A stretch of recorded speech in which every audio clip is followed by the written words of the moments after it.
Electoral Commission to allow this process for the young people to take place? There's no new registration.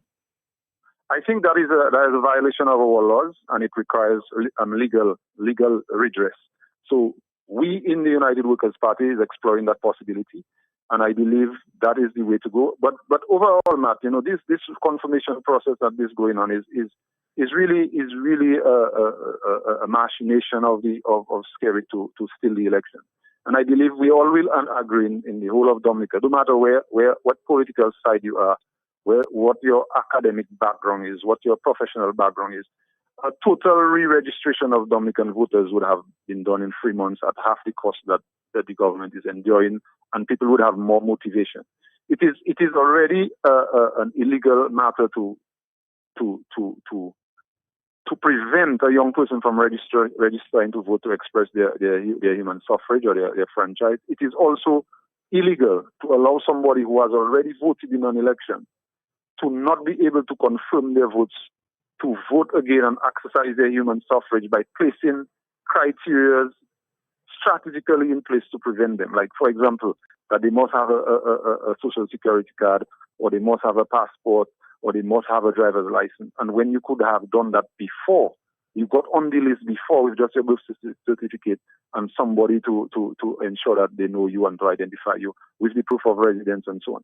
So there's some machination going on. There's something very, very, very funny, if I can use that word, going on with this electoral reform process that Dominicans have to see through. And I know I'm speaking for every Dominican, because I know even in my community, the rate at which people are confirming is very disappointing, and people are not feeling that kind of energy. There is something dark and ugly about what is going on. And I think... With the rate of what you're saying as it relates to the confirmation, it's not happening fast enough. Do you think at some point, because I'm hearing that the elections may be around the corner, do you think that the Prime Minister or the government DLP may have to resort to going back to that old list? That's a possibility. What I would say is that our democracy has to mature. We have to ensure that we do everything to have a more mature democracy, and it also means that there should be fixed dates for election, and no prime minister should be given more than 2 terms to run a country. Because when that happens, you see that kind of nonsense that is going on right now will always happen, and it will never bring true justice and democracy to a land that is crying out for help.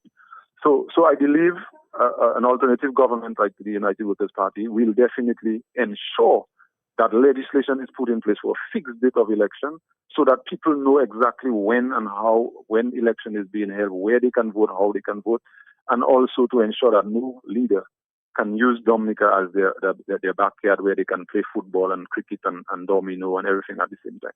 Here's another comment there. I'm sure. I know we plan to speak a little shorter, but more comments are coming in. Mr. Stanford, you need to tap into the DLP votes to win the election.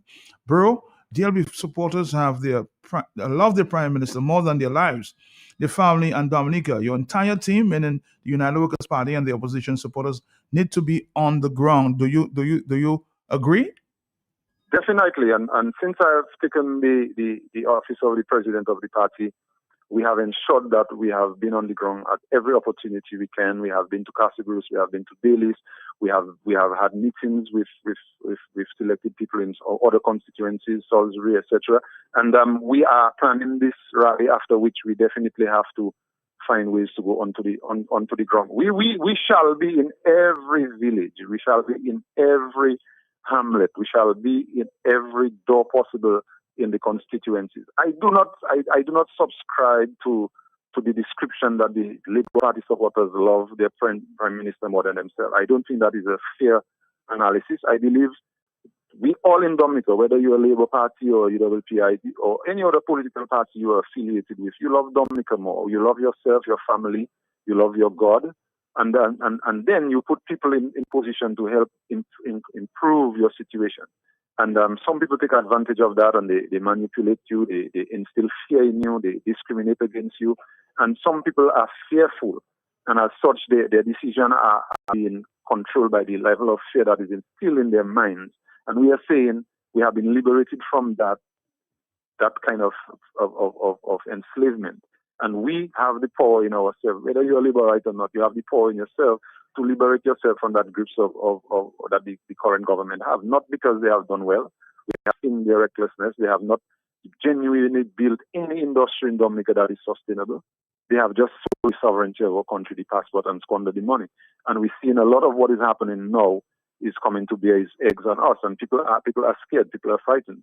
And the world order, the world order is shifting, and we need to put ourselves in a position where we look internally to harness the best human resource capital we have within our people, whether you're red, blue, or orange, or whether you live in Dominica or overseas.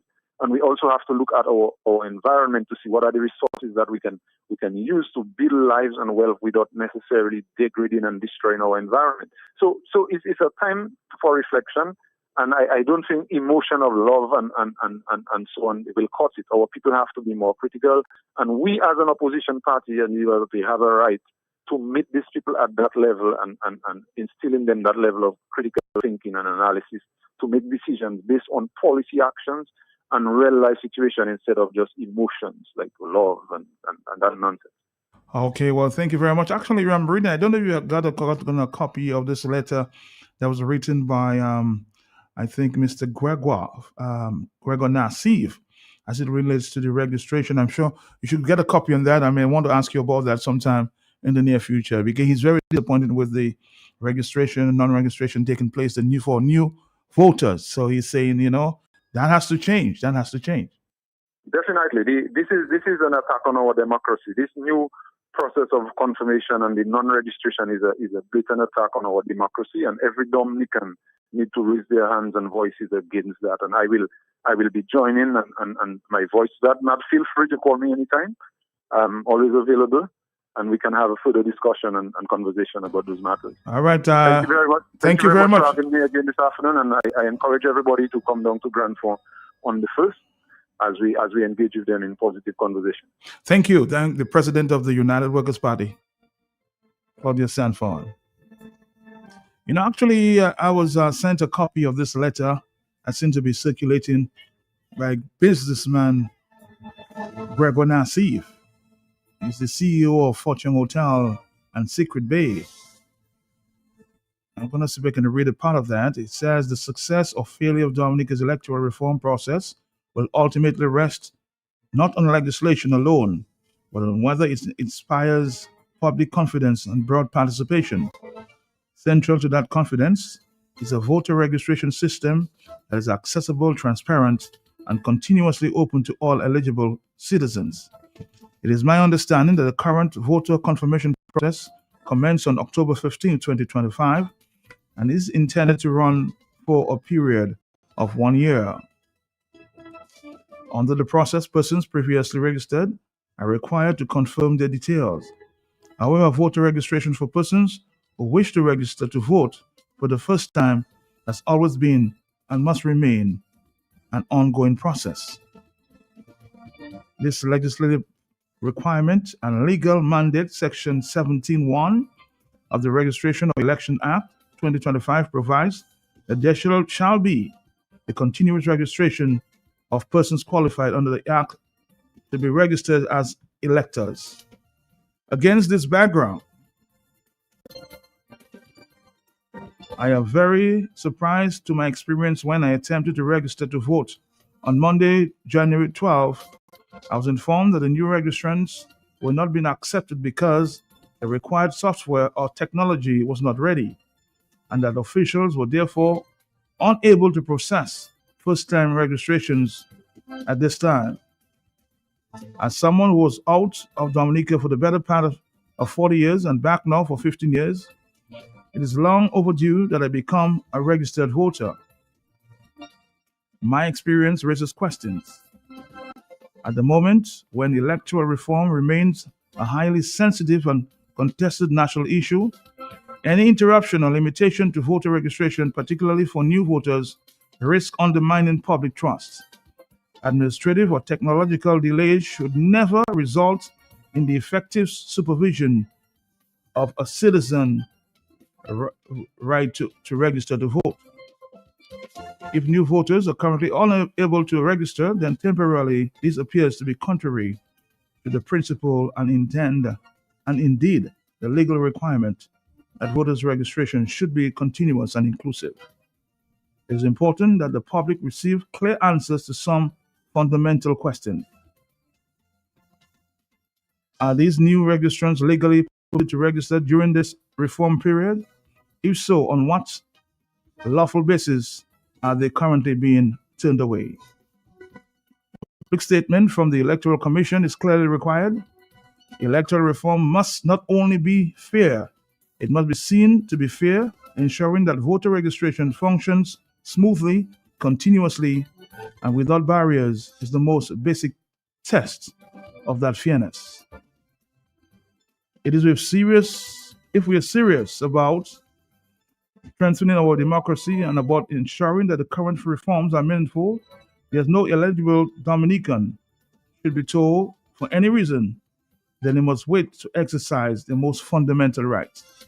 Yours faithfully, Gregor Nassif.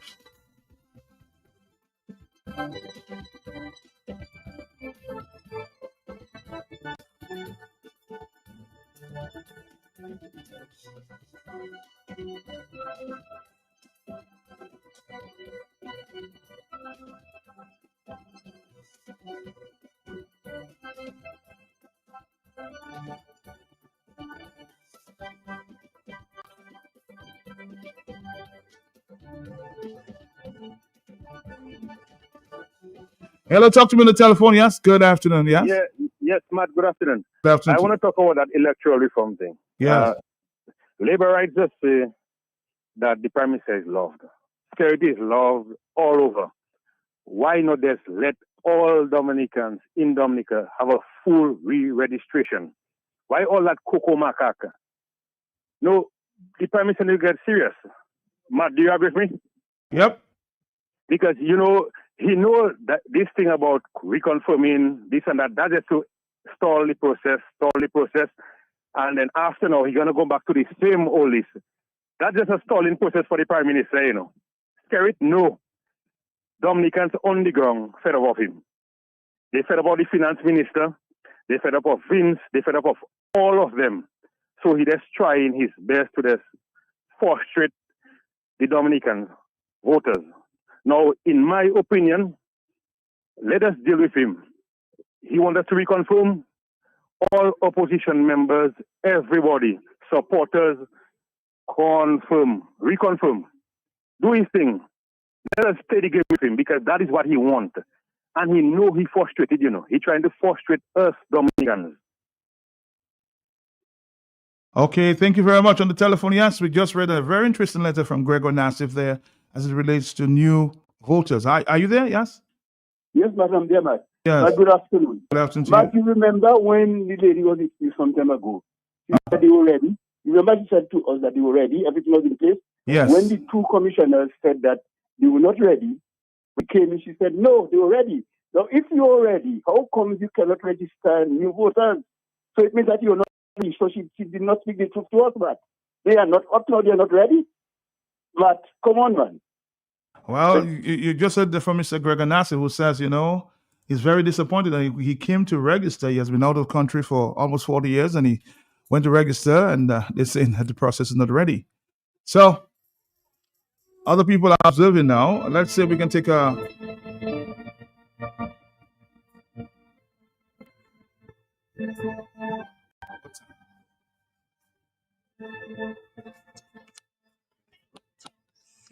Hello? Try to get this. Dominica has 65,000 people. Able to have 50,000 voters. It's impossible. Something is wrong with your message there. Try to send it again, huh? On the telephone. Hello, talk to me, yes? Uh-oh. Hello, yes? Uh-huh. Ma'am, Yes. that is why yesterday, two young women came in front of my door. They were just by the gate. I was outside. I tell them, they tell me, hello. I tell them, hello, what it is. And they're checking for sensors. I say, hello, go and tell them you see me, Lucille Smith. That is all. I'm in the country.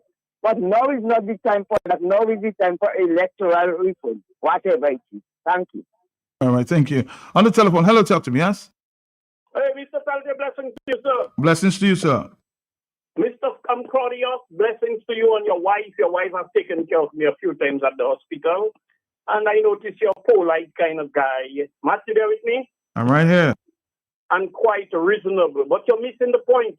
Matt, if you go in Point Michelle, and for you to go in every home in Point Michelle, Matt, to get a message across, would you rather a PA system in 1 or 2 locations, maybe 2 hours, than 2 hours of them, Matt? Which one would you rather?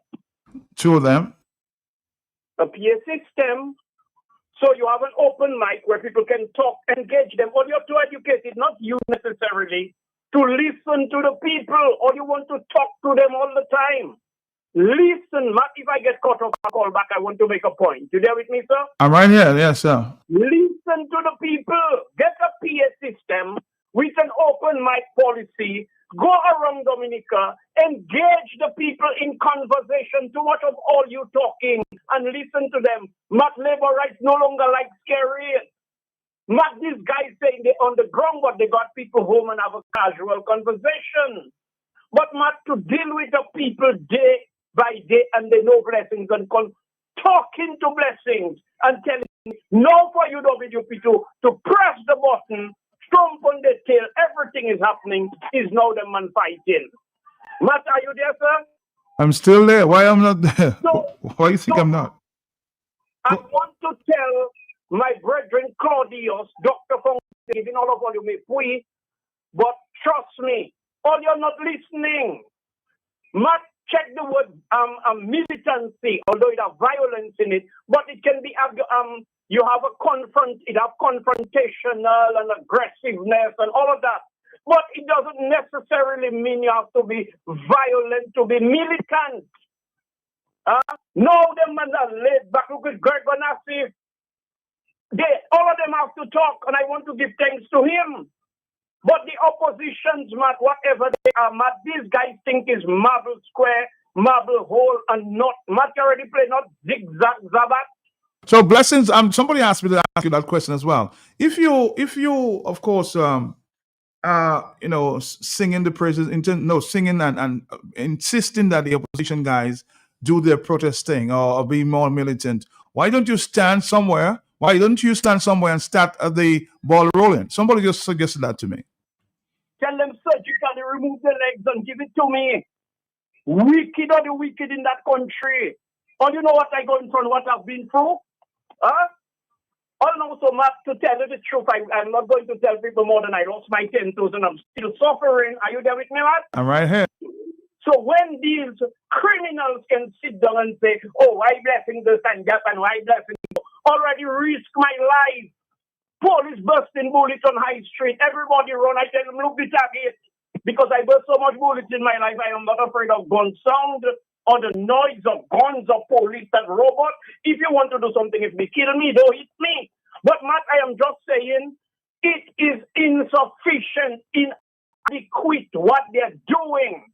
They're chickening out, Matt, because you listen to the great Steve Benjamin say, oh, they pass a law. If you set up a meeting and something happens in the meeting, it's you that have to be held responsible, the person that set up the meeting. Matt, protest that. Take that to the Privy Council. Go to the world, whatever. Do things. All you're doing nothing, my brother, because all your actions are ineffective and inadequate. So, Matt, even if I'm your friend, who is the best person to criticize you or to correct you, Matt? Oh, your friend always.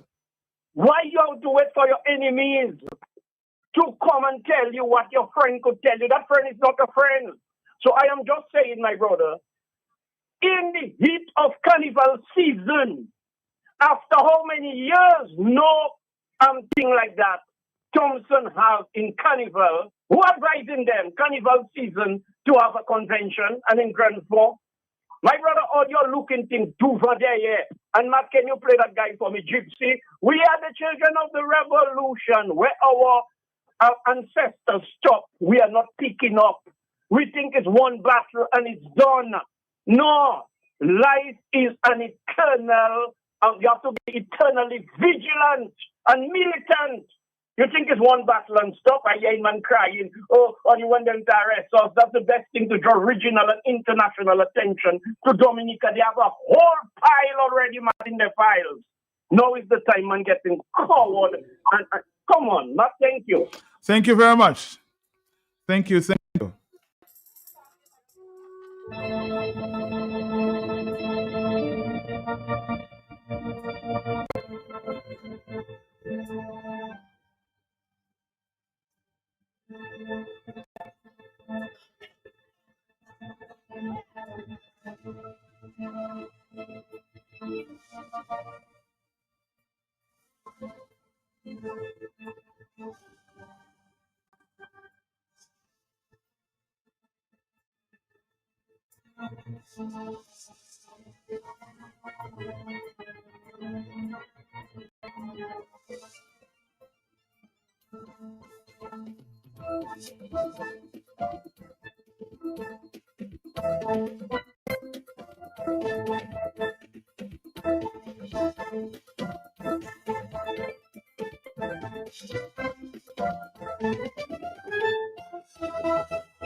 On the telephone, it's about 1:57. We expect Mr.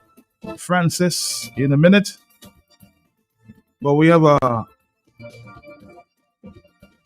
constituent there from the community of Scottsdale, the Soufriere constituency.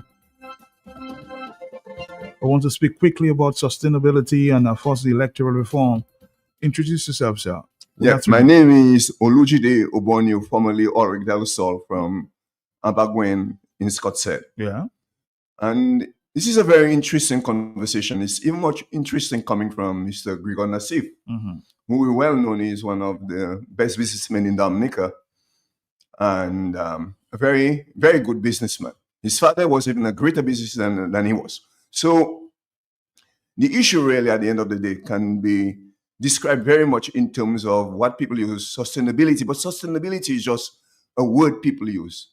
The better word for sustainability would be things like kudme, the way we used to live in the old days. Our kudme, our helping one another. And the opposite of sustainability, believe it or not, is a system which we call capitalism. And within that capitalism is what you have. It's a class system where we use words like go boog and pity boog, and go farm and pity farm. This is a class system we have here. It is the same class system they have in the UK. But you're using words to describe it.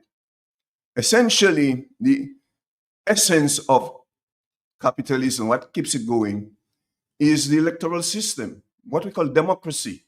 One man, one vote, fair voting. And what we're seeing here, effectively, is a government which is tired, weak, and it's time for it to go, but forcing itself on the people by using all sort of kokomaka, to use one of our favorite terms, to prevent itself from being out of office. But I'm on the ground and I speak to many labor rights. I am, in a way, a very labor man, but I'm all labor. I'm not scared with labor right. I am all labor right. And what we've had for the past many, many years, is the Skerrit Labour Party disguised as the old Labour Party. Its time has come, and it's time for it to go. And sooner, he knows it's time to go anyway. And it is time to go. All right. Well, thank you very much, Mr. Obono. We'll continue our conversation sometime in the future. Thank you very much.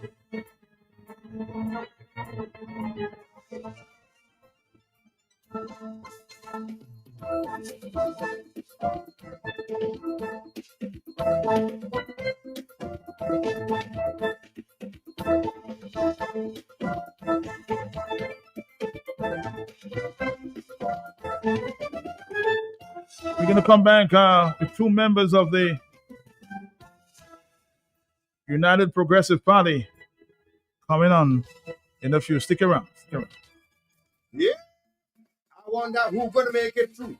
Who's going to stay in the queue? Yes, it's all about Kaiser semi-finals, Saturday, 31st January 2026, 8:30 p.m. at the Windsor Park Stadium. 20 great Calypsonians going to be battling. Only 9 could make it to the finals. So you got to be there. They're backed up by the Swings Bank. Early bird tickets $50, regular $60, seating $80, VIP $130, pay-per-view $30 US.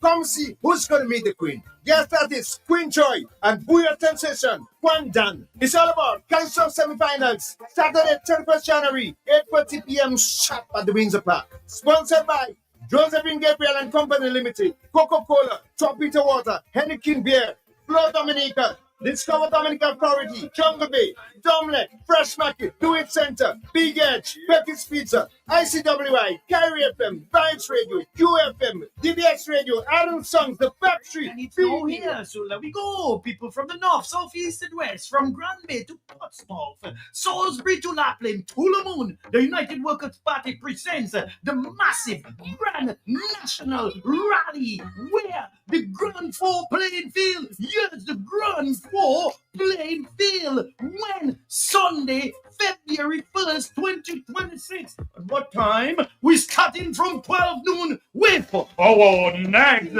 Prime Minister under the theme, putting Dominica first, Dr. Thompson Fontaine.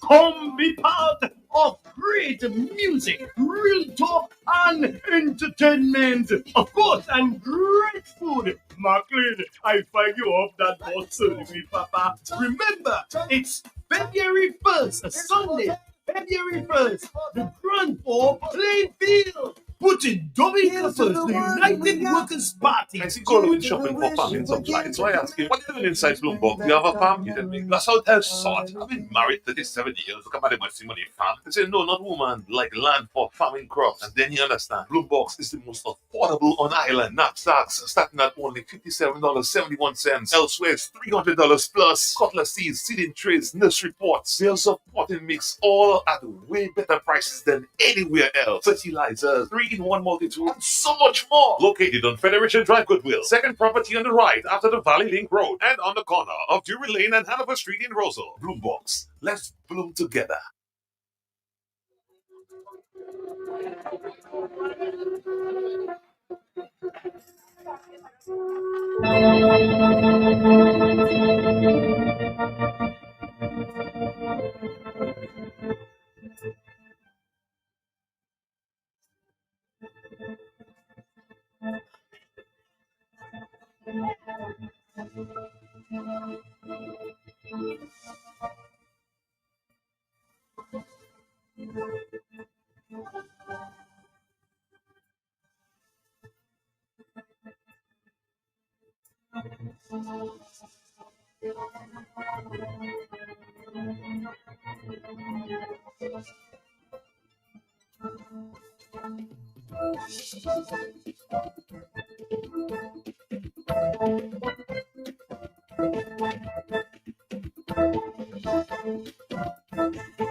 Let me take one phone call before we take in Mr. Joshua Francis and Co. in a minute. Hello on the telephone. Yes, quickly. Oh, sorry about that.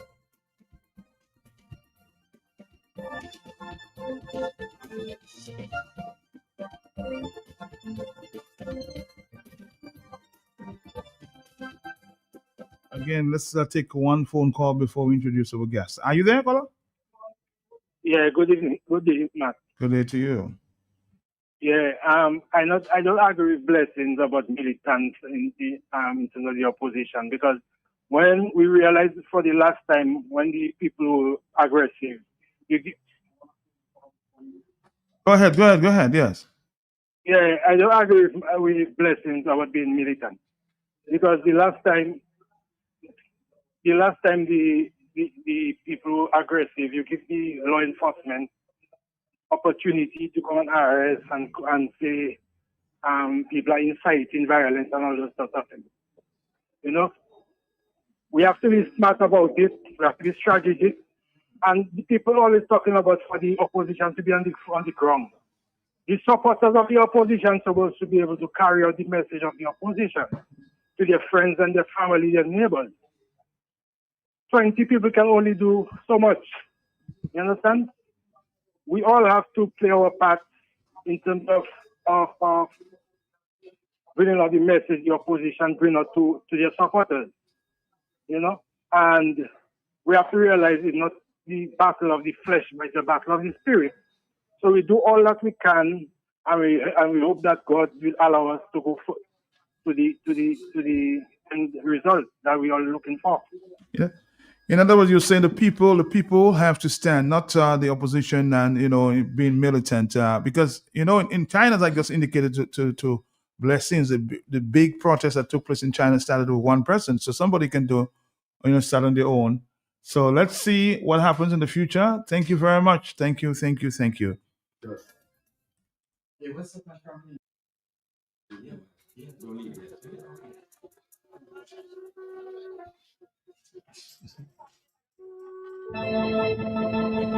I think I'm going to start our next segment with Mr. Joshua Francis and Loftus Durand.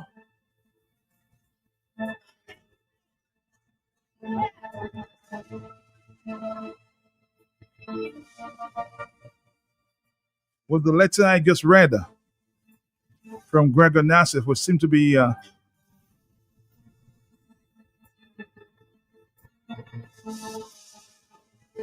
making the rounds.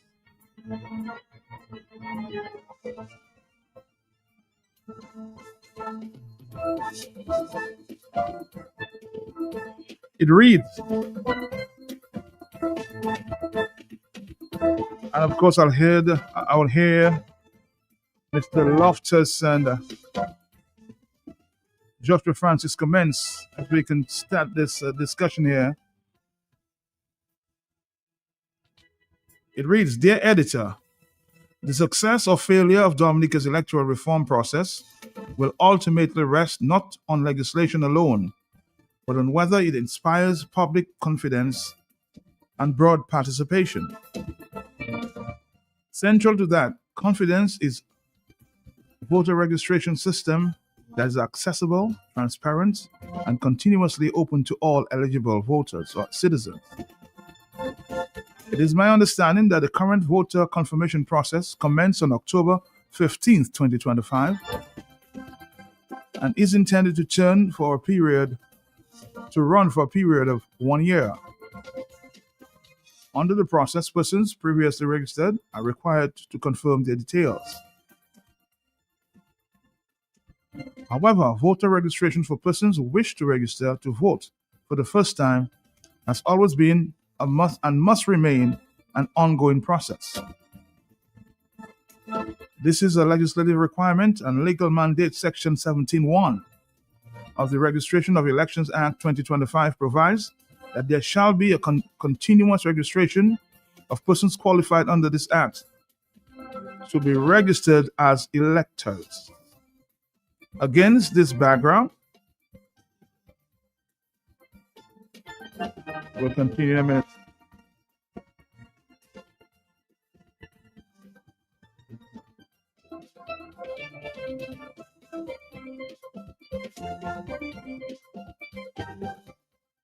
Yes, let's continue. Against this backdrop, I was very surprised by my experience when I attempted to register to vote on Monday, January 12th. I was informed that new registrants were not being accepted because the required software or technology was not ready, and that officials were therefore unable to process first-time registration at this time. As someone who was out of Dominica for the better part of 40 years and back now for 15 years, it is long overdue that I become a registered voter. My experience raises serious concerns.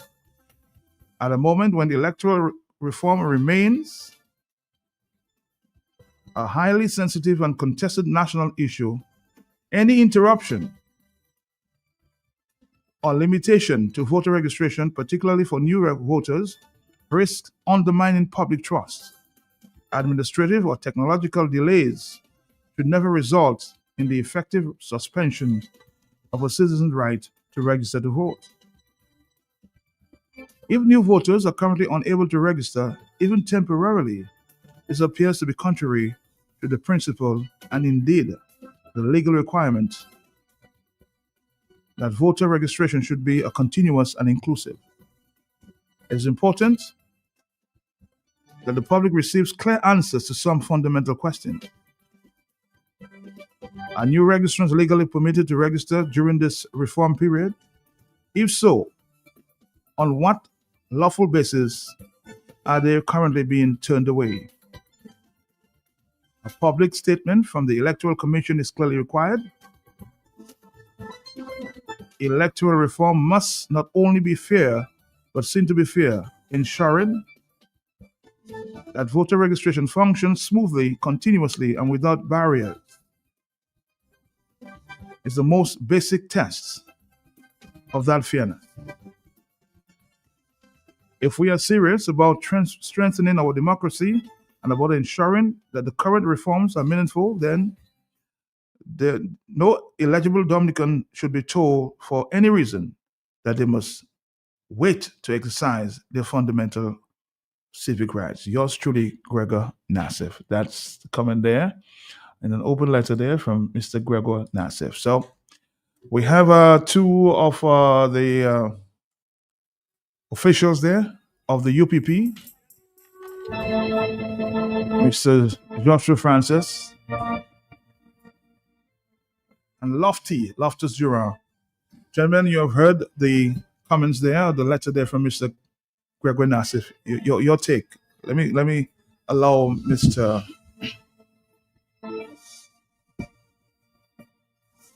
Joshua Francis as a legal person to answer that question first. Hi, good afternoon, Matt. Good afternoon to you, sir. I'm not doing any patois this afternoon. I'm giving you time to practice. You should try. Good afternoon to your listeners, Matt. And thank you for giving us the opportunity to be here. Of course, always a pleasure. I'm here with Mr. Loftus Durand, the Public Relations Officer of the United Progressive Party, the UP Party. I heard the letter read this afternoon. Somebody sent me a copy. I had not read it prior to this afternoon. It's good to note that Mr. Nassif has added his voice on the call for the Electoral Commission to do the appropriate thing, and that is to comply with the laws, the Electors Act of Dominica. Matter of fact, whilst you were reading that letter, Matt, I was looking for the law as it speaks to continuous registration, because the law provides for continuity of registration. Any Dominican who's eligible or qualified to register to vote in the Commonwealth of Dominica should be afforded that opportunity to do so. Over the past few weeks, I think it's over 3 months now since registration has been suspended, and the Electoral Commission has not provided a just and legal reason for the suspension of the registration process, except that we did hear from the Chief Elections Officer indicating that the software which is required to facilitate the registration process is now being constructed. And hopefully in the very near future that will be completed. They were ready for that. Well, Matt, the process is a reflection of how Dominica's governance has been for the last 25 years. Vai, lack of proper planning, lack of proper execution, disrespect for the law. That is what we are seeing here, because the executive, the government of Dominica, having been asked to reform the law and not to approach it so casually as they have been doing, the way they are going is like it's a dressing window exercise. they don't seem to understand the profound relevance and significance of the electoral reform process. Because, of course, from the onset, the government was unwilling to allow electoral reform for good reasons for them. Now that the process has been reformed to some extent, because it has not been completely reformed, we are being challenged in many different ways. So I really commend Mr. Nasi for adding his voice. His voice has a lot of value, not that it's necessarily higher than any other voice in Dominica, but every voice that speaks to that matter. And given that Mr. Nassif is a well-respectable person, businessman, a man of high repute, a distinguished gentleman, has added such meaningful value to the discussion. I hope that the government is taking heed and will take the necessary steps to correct what, in my view, is an unlawful exercise. Now, of course, illegality has to be determined by a court of law, but that doesn't negate us from using the word. I mean, we're using it. The matter has not been taken to court, and maybe it will not even make sense to take it to court, because there could be the doctrine of necessity invoked on the basis that the reality is the Electoral Commission hands would be tied. The resources were not provided to them. They were ambushed to some extent because the government went into parliament, passed the law, and there was a disconnect between the government, that's the executive branch, and the Electoral Commission. That's what's happening So here. if we were not ready, then why did we start the process? Well, again, it's been alleged that the government was hoping to capture diasporans who came down for the independent season.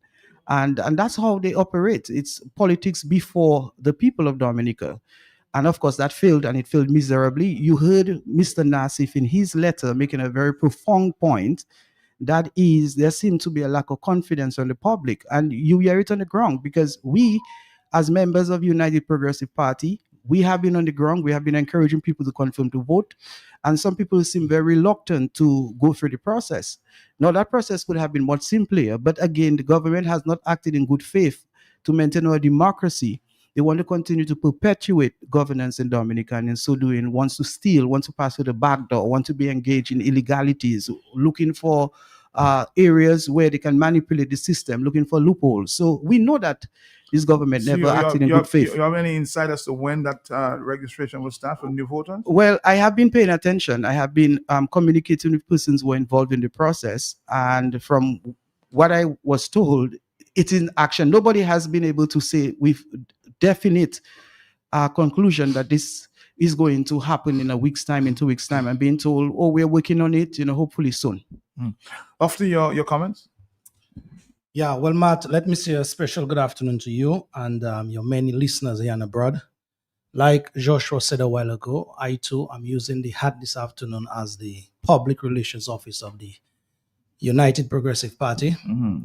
And I would want to lend my voice as well to commend Mr. Gregor Nasi for adding much value to the conversation of making Dominica electoral process a freer, fairer, and much more transparent one. As a matter of fact, we have been calling, and when I say we, Dominicans by extension have been calling on people of high repute, people who can add much more value to the conversations like this in order to help maintain our democracy in Dominica. And so Mr. Gregor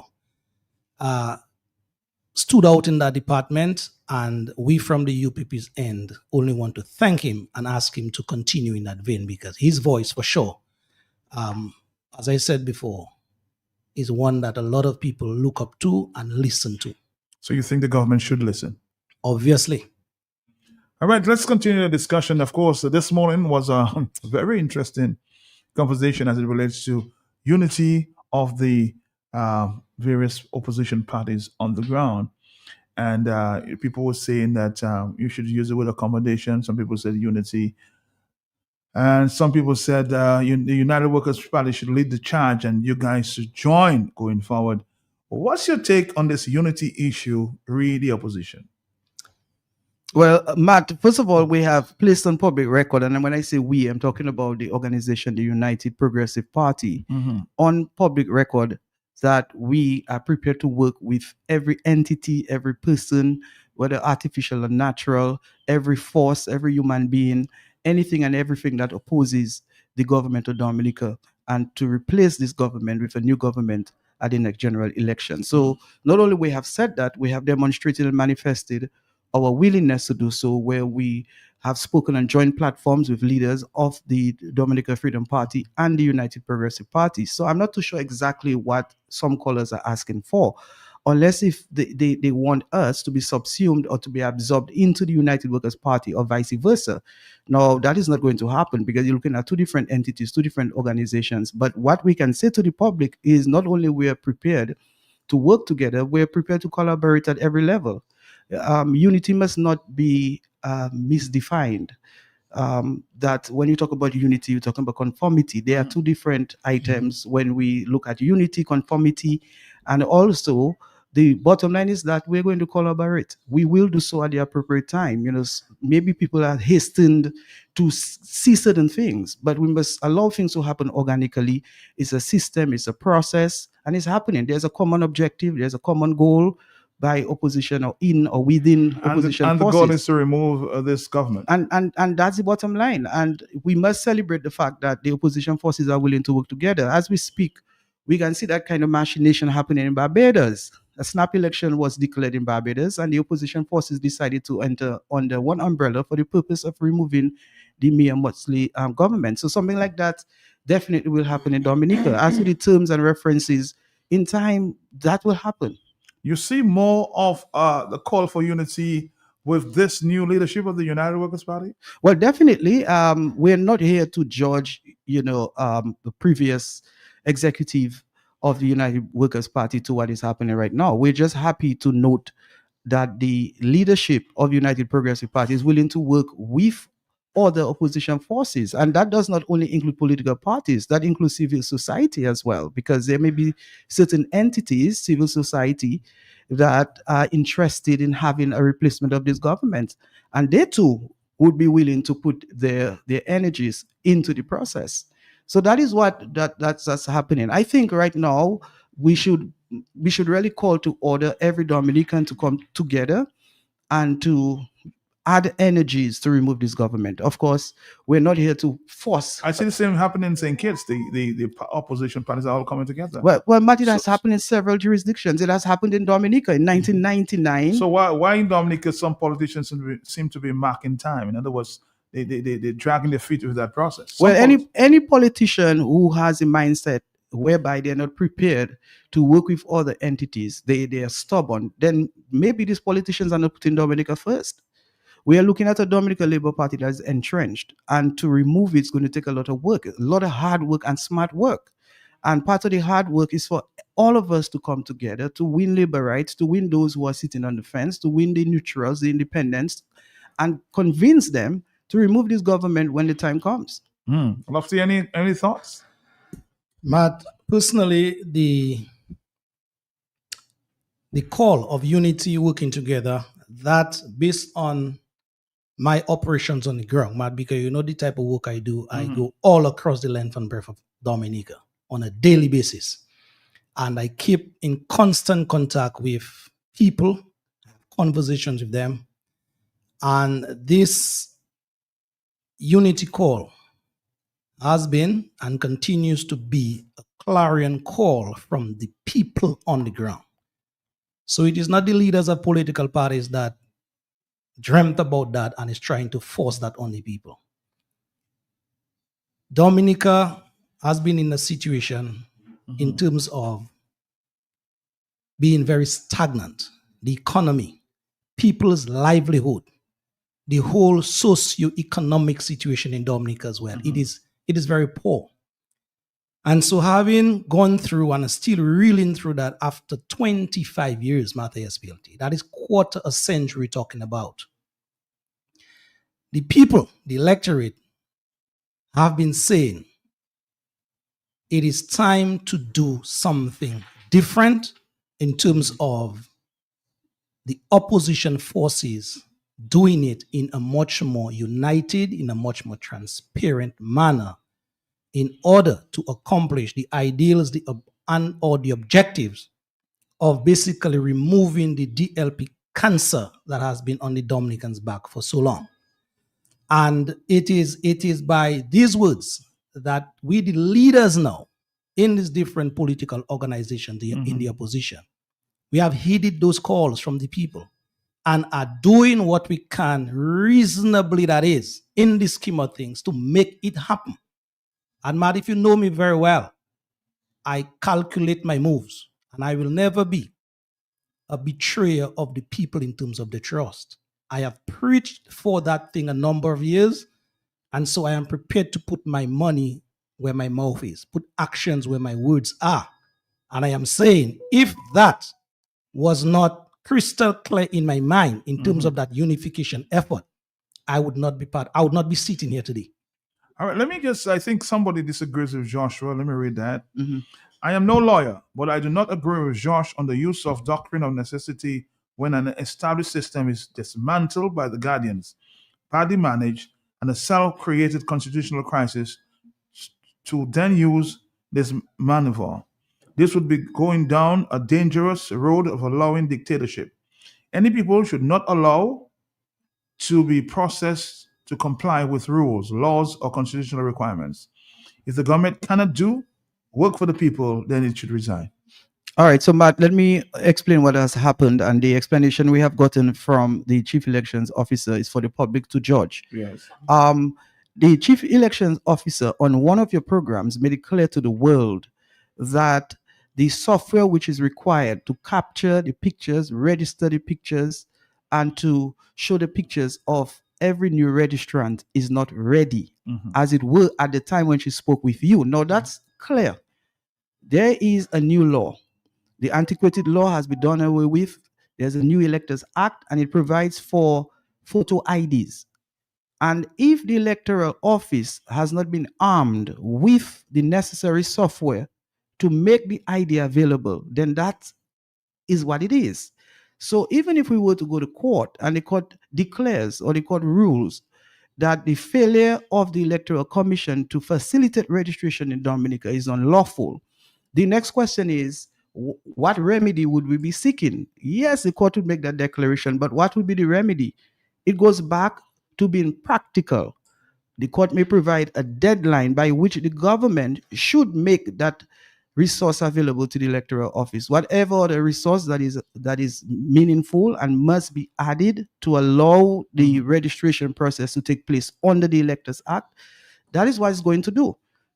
The chief election officer has indicated to the public, and I'm not here to promote the chief election officer's office, but as usual, I like to operate based on facts. And this lady has been given the responsibility to act as the chief elections officer, and part of her duties is to inform the public, and she would have to be transparent and accountable. And that is the explanation she has given to the public. And I fully appreciate what she has said. The problem here is the government of Dominica once again failed the people of Dominica. For decades, the people were asking for electoral reform.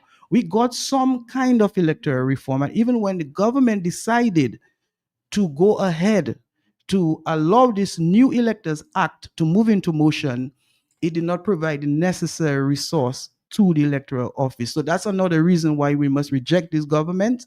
This government has not acted in good faith in maintaining our democracy. All of us know by now this government is looking for loopholes to steal, as we say, local powers, to volley another election.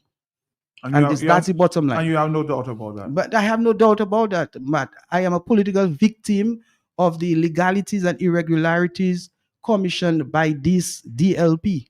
It happened in 2014, 2019. In 2014, they were not successful in stealing the Roseau South seat, but in 2019, the illegalities and irregularities were plastered on every wall in Roseau South constituency.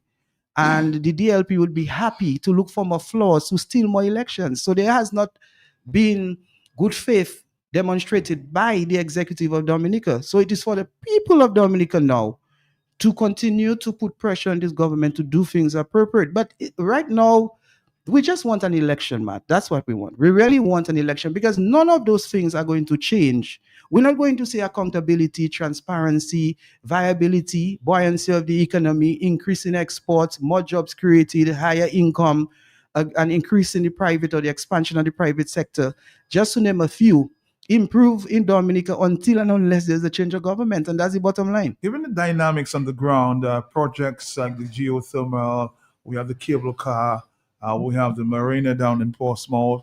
A lot of things will be happening. How soon? Just your own thoughts. Do you think an election will be in the? Just last week, I heard that every village council in Dominica will be given $100,000. So there seems to be something. I can't touch it, but there's some feeling of something going to be happening soon. Well, the Constitution of Dominica provides for the Prime Minister to advise the President to declare an election anytime. So we can only speculate. What we know, for those of us who are in this, paying attention to what's happening, that the Dominica Labour Party is forever campaigning. It uses state resources, it uses state assets, it uses state postures to campaign.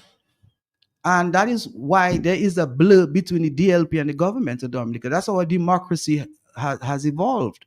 We have a government that has been taking state resources to promote itself. I mean, before there was a clear distinction between a political party and government and the government. Now you have a DLP that's using government to push itself.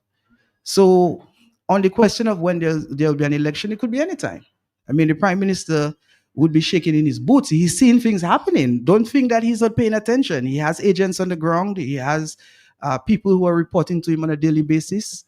And he has his scientists, his social scientists, looking at the numbers, crunching the numbers, and he will take a decision when he thinks it's most convenient or is best suited for him.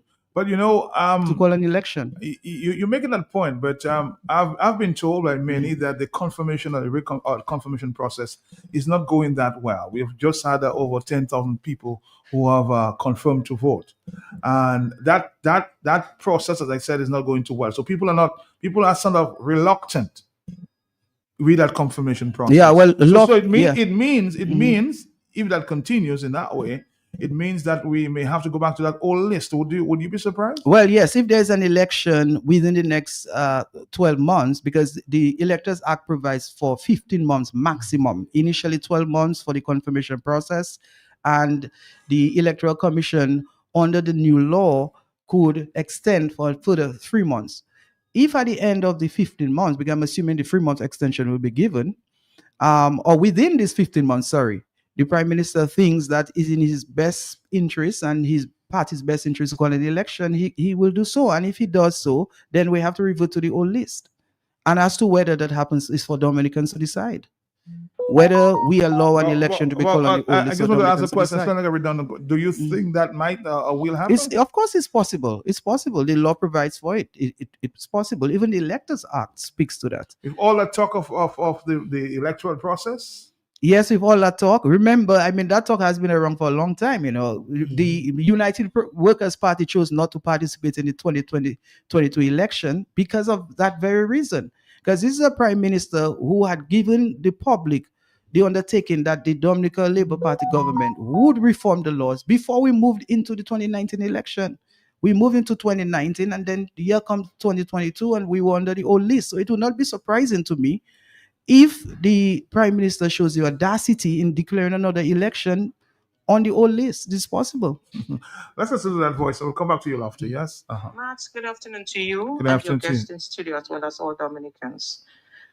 Matt, I don't care who tiptoes around the issue of suppression, and I don't care how they slice it and dice it and try to put it in all, like it's not what it is. It's like, no, we have to call it like it is. It is voter suppression, and it is a deliberate attempt by Roosevelt's carrot and the Electoral Commission to disenfranchise Dominicans from registering and reconfirming. We have to be prepared, Matt, to make demands on the Electoral Commission and give them deadlines. We are too laid back. We are too nonchalant on such an important issue. That is a problem. It's only in authoritarian governments and dictatorships.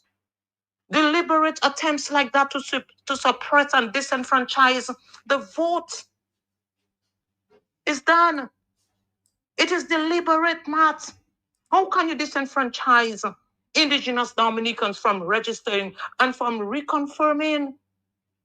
You talk about a system for years where the Dominicans have asked for electoral reform, and they have asked in ad nauseum.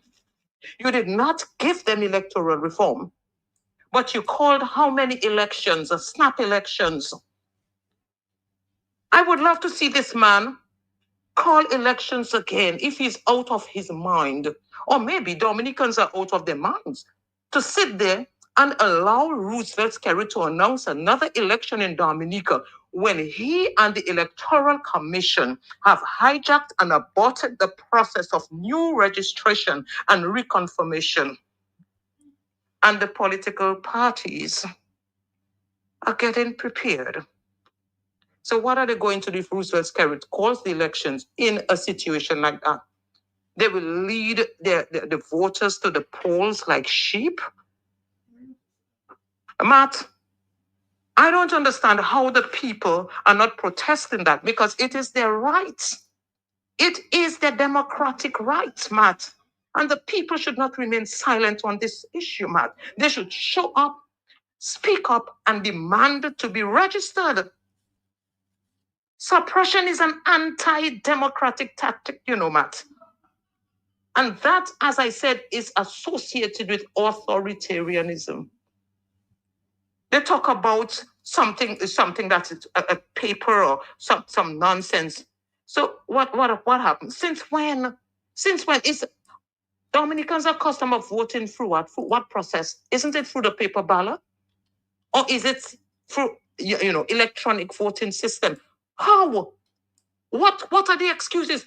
Matt, I just cannot see anything reasonable in that nonsense, other than they're trying to suppress the vote. And they're trying as much as possible to disenfranchise the Dominican people from registering, because they know that the Dominican people are fed up with them. And that is a way where they will stop them from voting, stop them from expressing their democratic rights, and to express the democratic voice as well through their votes. That is why we have to call on the young people to... Oh, something happened to your voice, though. But thank you very much, Maslin. And we're going to take a break. We'll come right back. Stick around. What are you doing inside Bloomberg? Do you have a farm? You tell me, that's how tell sort. I've been married 37 years. Look at my money farm. They say, no, not woman, like land for farming crops. And then you understand, Bloombox is the most affordable on island. Knapsacks starting at only $57.71. Elsewhere, it's $300 plus. Cutlass seeds, seeding trays, nursery pots, sales of potting mix, all at way better prices than anywhere else. Fertilizers, 3-in-1 multi-tool, and so much more. Located on Federation Drive, Goodwill. Second property on the right after the Valley Link Road and on the corner of Drury Lane and Hanover Street in Rosal. Bloombox. Let's bloom together. Ooh, oh, oh, KFC. Ooh, oh, KFC. Looking for some place to go. Variety meals for soul. KFC. Grab your family and your friends. Join in the experience. KFC. It's the place to be. Made for you and me. KFC. KFC. It's finger licking good. After working hard for many years in London, Goldwyn is now retired and back living in Dominica enjoying his pension. He too should have smiles so we can see the gold teeth and too should young. I met him coming out of Floss's with the help of some staff carrying different foods, drinks, and meats to his vehicle. Myself too fast to go and ask the man what's up. Is their story start? And when we finish to have our words, so that Kadimo de San Dominic Puffini la hamwe. I said, Goldwyn, speak in English, don't force it. Then he said, I shop with intelligence, yeah? At Floss's, you get the most reasonable prices. For the bag flour, rice, sugar, milk, beers, soft drinks, water, rum, and so much more. Prices and quantities to fit your needs, mate. Mama, they come on here, mate, planner, because you just come down and want to tell me what I know about flosses already. That's where I shop. It's not you alone that want to save money but still get the quality goods. That's right. And if you're listening to this ad, go and check out flosses for yourself. Next to the Roseau Market, you can't miss it. Now opened on Sunday from 10 a.m. Ooh, oh, KFC. Ooh, oh, KFC. Looking for some place to go. Variety meals for soul. KFC. Grab your family and your friends. Join in the experience. KFC. It's the place to be. Made for you and me. KFC. KFC. It's finger licking good. Rice and Company Limited. We manufacture high-quality roofing sheets, 24 gauge in different colors, also to customer specifications. That's right, whatever length you want. Aluminum seamless guttering. We also sell PRC mesh, steel rods in all sizes, breach caps, fencing wire and fencing poles. Free estimates for guttering, galvanized sheets, and fencing wire. Quality products at the lowest prices island-wide. Rice and Company Limited, located at Cateville Industrial Site, Shed 1A, just before the Old Mill Cultural Center. Call us today at 617-2468 or 615-0178. Rice and Company Limited, built for living, built for life. Where money don't count and the pocket doesn't hurt you. A fresh market,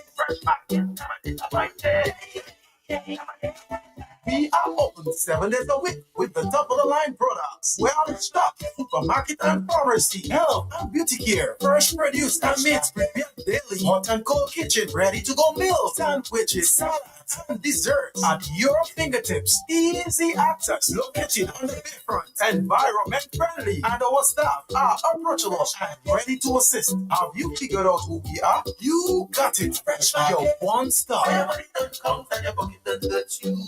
Fresh market,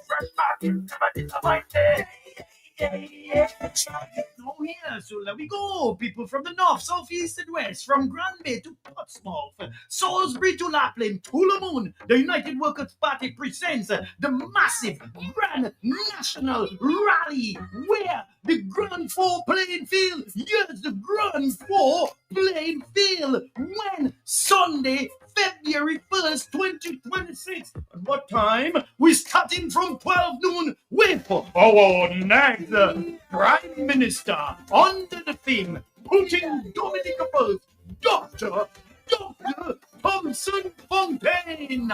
Come be part of great music, real talk, and entertainment. Of course, and great food. Macklin, I find you off that bus certainly, Papa. Remember, it's February 1st, a Sunday, February 1st, the Grand Four playing field. Putting Dominica First, the United Workers' Party. Cheers to the wish you were here, but you're not, because the drinks bring back. All right, Dominic is already 2:43. Somebody's asking a very important question. I think it kind of links to the point made in that letter from Mr. Gregor Nassif. Why should we want an election when the young people who want to change the government cannot register to vote? You want to share your comments on that, Mr.? Yeah, well, it's a legal question, so I would love for Lofty to answer that question, but nonetheless, I will take a bite at it, and then Lofty can make his contribution. But legally, if the Prime Minister were to declare an election in Dominica, every eligible or qualified Dominican who wishes to register to vote should get an opportunity to get registered to vote. That is clear law. And if an election is called and the registration process is still in suspension, then we would have a ripe matter, a viable matter to take before the Court of Laws in Dominica. And I have no doubt that the court would injunct the election. I know that. Because it's fundamental. Every Dominican has a constitutional and fundamental right to register to vote. You've heard Mr. Scary say no law, no constitution? Yeah, but this time I have no doubt the court would rule in favor of the applicants to injunct an election should that happen. But I really do not think that will happen. Lofty? Matt, when we're dealing with the man who sits in the chair as Prime Minister of Dominica, that is how I like to refer to him as. We have to understand who we're dealing with. A man or woman in situations cannot be divorced from their character. And so we have to take that into consideration. Because this is the same Roosevelt Skerrit. You keep playing that thing a number of times, there, Matt, where he told Dominicans, he told us, he would have been sort of clearing the way last when April of last year for some sort of succession plan or whatever, but he gave the nation his undertaking in that regard. And what has been done about that? Zilch, nothing. We also heard him on the record speaking about the accommodation at Mont Daniel, where his cabinet went to some contract arrangement with what people believe to be MMCE. And the taxpayers, we the people of Dominica, are paying, we have to fork out, as it were, every month, in the tune of 70,000, pretty close to $100,000 for a man to live in a house, which they call a mansion, that a number of people believe is his. So these and more situation proves to us that Roosevelt Skerrit, he's very, very economical with the truth. And so the situation that we are faced now with the suspension, as it were, of the registration effort, which is a fundamental right, by the way, to me, I will conclude by saying it is just another manipulation or an attempt to steal another election in Dominica. And that is how I can put it very bluntly for the Dominican public to understand. Roosevelt Skerrit always calculates his next move. Just like a chess player, you have to think of the game ahead. A draft player. Yeah, well, draft is even more, a chess player is more advanced in that regard. So that is what he knows. And as you said, he's banking on a number of projects, in particular the airport, to basically remain on the Dominicans' back, politically speaking, but continues to plunge the economy, the Dominica that we know, in the political abyss. And we cannot afford Roosevelt Skerrit and his gang to continue in that manner. On the telephone, yes. Calls are coming. Yes, Matt. Good afternoon. Good afternoon to you. Yes, to you and the entire population, and most specifically Q95 people. This is Bernard Morrow from Massac. And I went to confirm or reconfirm, whatever you want to call it, whatever they want to call it, since in October. All right? After they said that the registration, that is open. And they told me that they would have called me for my ID. And up to this time, I cannot get it. I personally went to the electoral office, and to no avail. So what I suspect they're trying to do, if they suspect you not to be a Labourite, they're trying to frustrate you in getting your card. Yeah. But the next time, remember, I am saying that publicly, the next time I go to the electoral office, remember I said my name, Bernard Morrow from Stibuli Massac. The next time I go to the electoral office and I cannot get my card, remember James Corbett, JJ, and Theophil, they will come and arrest me, because remember, it's my right, and I'll be fighting for that. And they will have to come and arrest me there. And remember, I am saying that. Yeah, because some Kia girl and some other lady, they did all what they take my photo, they did all of that, and they told me that the electoral office will call you for ID, and up to bloody now, I cannot get it. So I need to know what really happening.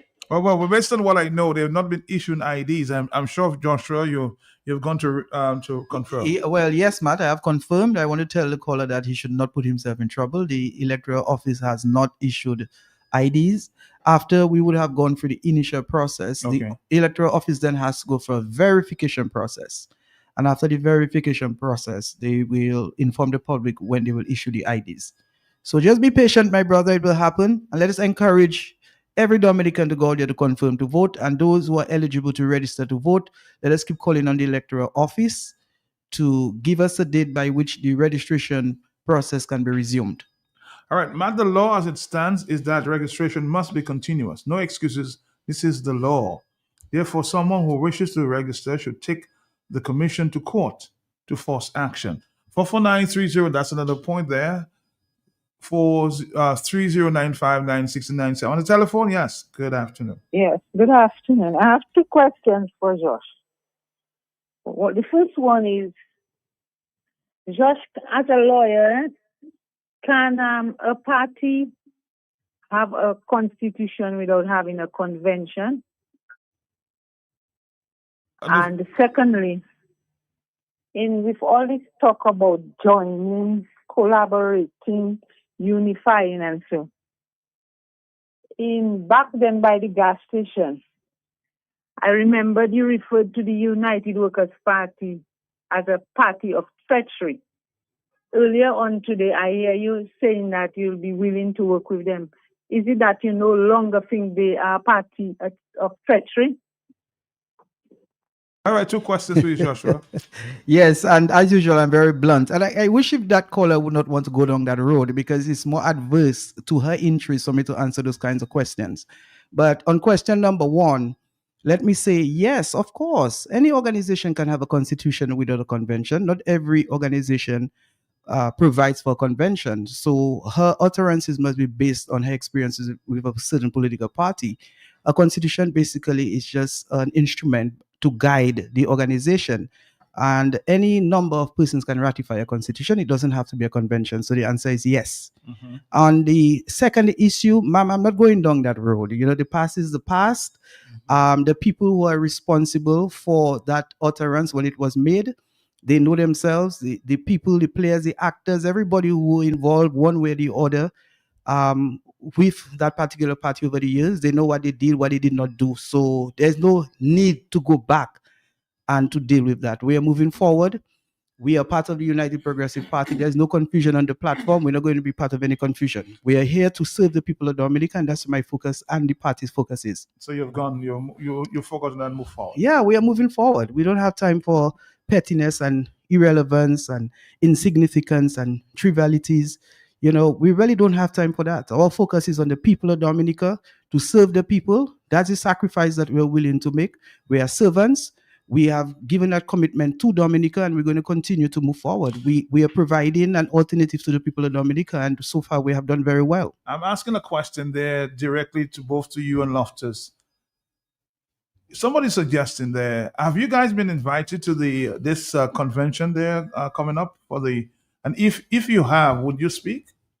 In Grand Fork? Yes. Well, I have not been invited by any. Well, I'm speaking to the leader tomorrow. Yeah, I have not been invited officially. That is right. Not that I know the UPP party has been. Okay. But I am part of the resistance, Martin Dominica, and obviously I still have great communication with a number of people in United Workers Party. Okay. And so one of two of them had suggested, Lofty, you need to show up, and I told them, well, I will try my best to. At the end of the day, it is one goal, one objective we have. And so that divisiveness should not continue. But if invited to speak, you will speak. Martha Espelti, that is my rule. I know I can contribute with my voice.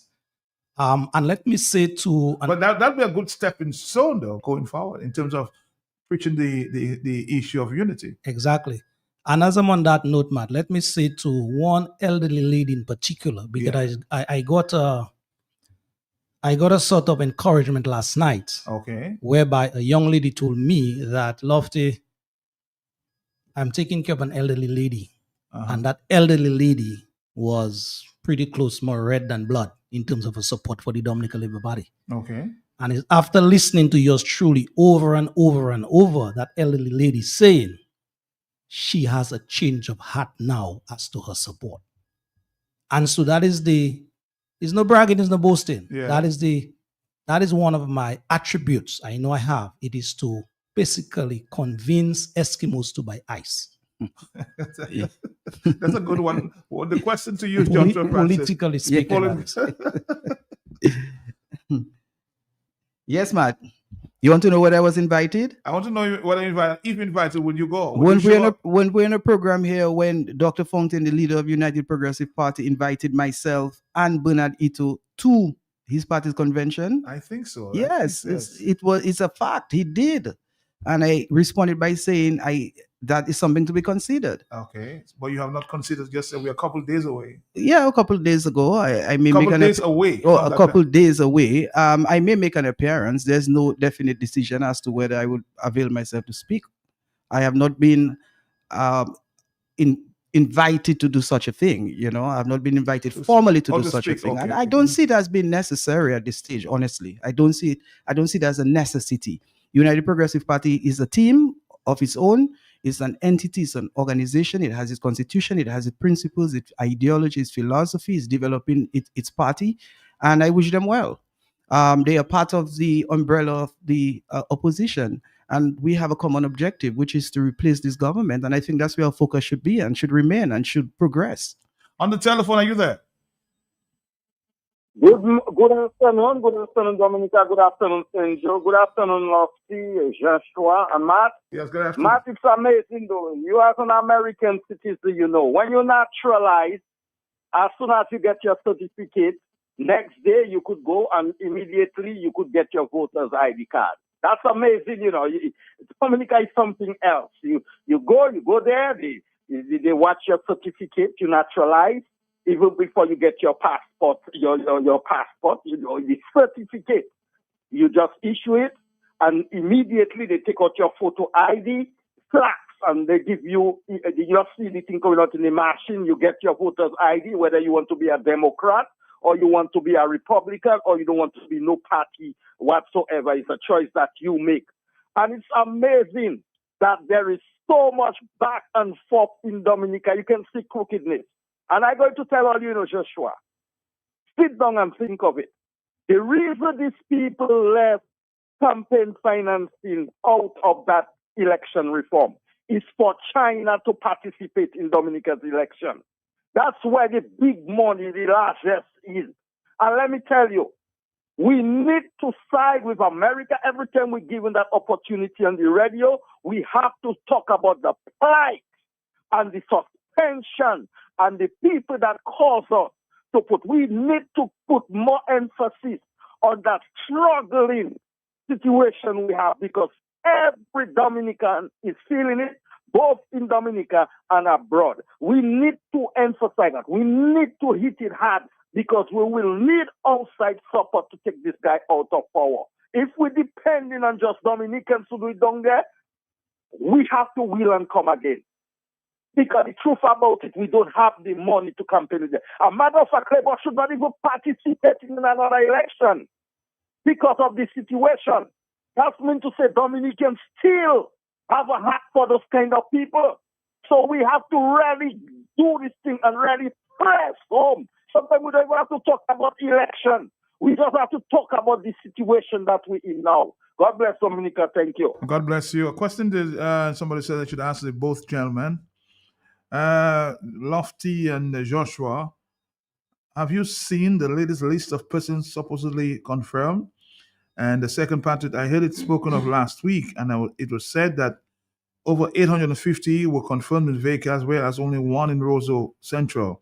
Only 9 constituencies had persons confirmed, as opposed to having applied to confirm. Yeah, Yes, go ahead. Yeah, Matt, I think there was a declaration, a public declaration of the numbers thus far. But of course, the names of the confirmed voters have not been given. It's a process. It's a process, and we have to be patient. I think that we have to encourage all of us to get confirmed to vote. And the callers, I hope you have confirmed to vote, and you will take your relatives, your friends, your neighbors. And let me just say, Matt, calling on the program is one thing, but it would even be better for the opposition movement, for every person who wants to see a change of government, to persuade a Labour right to stop supporting the Labour Party and to support the opposition movement. If each of us were to take that responsibility to work on one Labour right per month, one Liberite per month, I think we'll get going. Because at the end of the day, there shouldn't be a tug of war between opposition forces. There should be a war against the malgovernance we have had, the maladministration that has presided over Dominica over the past 25 years. That's a war that we have waged. That's the war that we focus on, beating that type of governance, so that when the election is called, we will have a new government. On the telephone, hello, talk to me. Yes, good afternoon, Matt. Good afternoon, Judge. Good afternoon, Lofty. Good afternoon. Hi, good afternoon. Good afternoon. Let me tell you, thank you for his response. They too like to hold the people by their throats and just keep on bringing the past on. Too much of that. Thank you. All right, thank you too. On the telephone, yes, Hello? Yes, I'm here. Hello, Amant. Yes, I'm here. Do you hear me? I'm hearing Yes. you. Let me congratulate Mr. Nassif for his patriotism, Dominica. A few weeks ago, I spoke on your radio saying and explaining that registration of voters and confirmation of voters are two separate issues, and that the registration of voters was a continuous process and a constitutional process. And all you had to do for registration is that you had to bring your birth certificate to show that you were born in Dominica, and you would be registered at the election commission. They would take the particulars where you born, in the village, place where you live, and whatnot, and so on. It's a continuous, and then I made the point that what about the thousands of the hundreds of thousands of people that never registered, and those that came of age. There were people like Mr. Nassif who never registered, but he was a Dominican entitled under the Constitution to vote, to be registered to vote. And I'm hearing all kind of, I don't know. And another point, confirmation is if you're on a voter's list and they want to confirm that you are voted. And to remove the dead people and people who have gone out of Dominica for so many years. I don't understand what is going on, because it's the Electoral Commission that is responsible for elections in Dominica under the Constitution, not the Prime Minister, not the leader of any political party. And when I made the statement, the Prime Minister came out and he said he didn't know that thing about non-registration was going on. And he put the Election Commission under the bus. Just a few weeks ago. Oh my God. And how can we be people talking now about voting on an election list, a bloated election list that's so old, with 72,000 people? You are talking about now a next election can be used for that? What is happening in Dominica? The Electoral Commission must do their work. And if they cannot do their work, they must resign. I thank you. I thank you. A very passionate caller there. I suspect the voice of Mr. Dyer. Yeah, that is correct. That's Mr. And former AG as well. Huh? Yes. Right. Let's give him his. An elder statesman, Yes, that's- former AG of the Commonwealth of Dominica, very distinguished gentleman. But Matt, it would be great if we had younger persons that kind of passion, because at Mr. Dyer's age, he does not have to wrestle with day-to-day political doings in Dominica. He could have his legs up and just worshiping his God and waiting until that such time.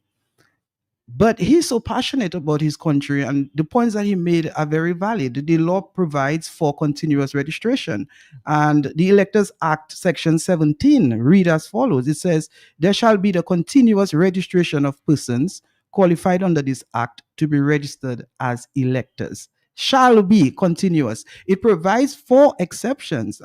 In the interest of time, we don't have the time to read the exceptions, but the exception provides for gazetting and publication. I am not too sure what the Electoral Commission has done that. Now, keep in mind the character of the Electoral Commission is not an ordinary Electoral Commission. There is no independence there, because 3 members on the Electoral Commission as a result of the likings and recommendations of the Prime Minister of Dominica. These are people who are doing his bids, and they will continue to do so. And they have been very conspicuous in their act. It's not like they're hiding to support the Dominica Labour Party biddings. They are acting for and on behalf of the Dominica Labour Party. I'm saying that publicly. That's the way it is. These are vendors of passports. They were not going to take decisions which are adverse or not in the interest of their political leader. So if we're waiting on the Electoral Commission to act in our best interest, it may not happen. It is for the people of Dominica to understand what's happening. And that's why we're here. Our job here is to add value in the enlightenment process. Our job here is to win labor rights, particularly because we're not here looking for persons who have been converted. We're not here looking for persons who have seen the light. We're here to look for people who have been alienated from the truth, people who have allowed themselves to be in a trance, people who have a veil over their eyes, a wool over their eyes. We are here to help them, to rescue them, to deliver them. So in doing so, the numbers will count, and on polling day, Dominicans will rise and once and for all put this DLP government away. All right, I think Mr. Oswald George is asking the question or making a statement here. Tell Lofty and Joshua try to get onto Kyrie FM, the Hang program, True Politics and Talking Point on DBS, instead of trying to take away opposition votes and bleed UWP.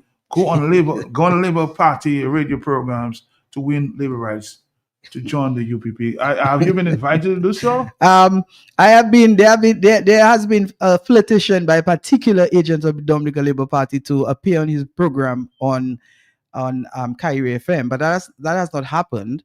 But you see, it's so indirectly just to ask you whether you'd come. Yeah, and I'm willing to go on any program. I've been through several Lions Dens, and I'm willing to go back for another Lions Den.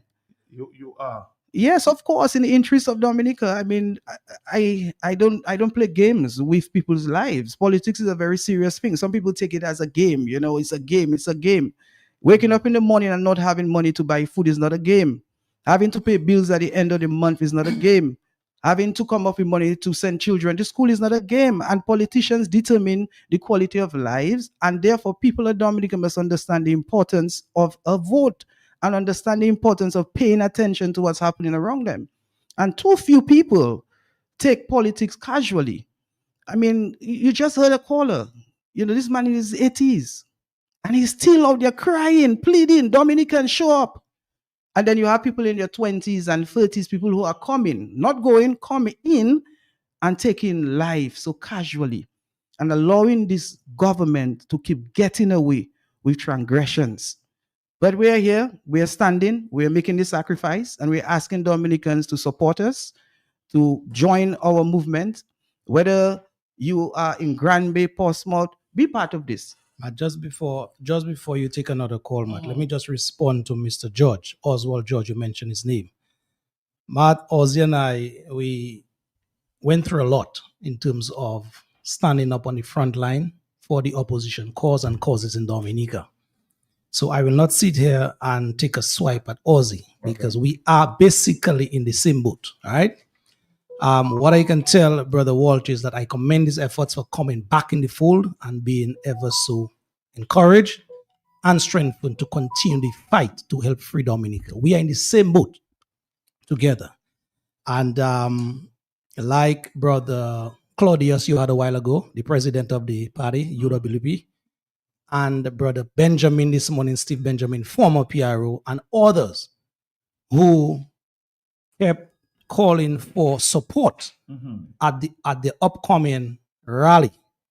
I want to basically endorse that call, endorse these calls, and ask persons to support Dr. Thompson Fontaine and the UWP in terms of that rally on Sunday the 1st. All right. Let's see if we can take a voice note or two before we close up shop for this afternoon. Let's see. What time is it? Let's see. Yes. I was asking. What is the population of Dominica? However, I'm going to make an assumption. Let's say Dominica has 65,000 people. It is highly impossible that we will need 55,000 persons to be registered for the election, or even 50,000. Okay, so I don't understand what is taking or causing a process that should to register maybe about 35,000 people. All that rigmarole and back and forth, and I'm actually lost for words. I can, civilized person can even welcome to imagine and think of and rationalize why a simple process like that should be filled with all these ups and downs and ins and outs. Honestly, if we are honest, transparent members of society, let us throw colors aside. You understand? That simple thing should not be so engulfed in and out and up and down and so much rigmarole, man. Honestly. So, okay, here's a proposal. The country gives one person a house which is worth sometimes over $300,000. So, let's say the country can decide to make the process easier. People who do not have a passport or what is required, not take into consideration callers. I mean, each and every single Dominican who wishes to reconfirm, no matter who you are, where you come from, where you live, who you vote, who you support, what you eat, what you drink, the country, for that one-time gesture, just give everybody an ID who are interested in registering or reconfirming or reside in Dominica. I am almost sure it will not come to 30,000 persons. So it will not cost the country $600,000 to give everybody a social security card or a passport. You understand? It will not cost the country all that money. So out of a good gesture, the state, a one-time thing, that's a one-time thing.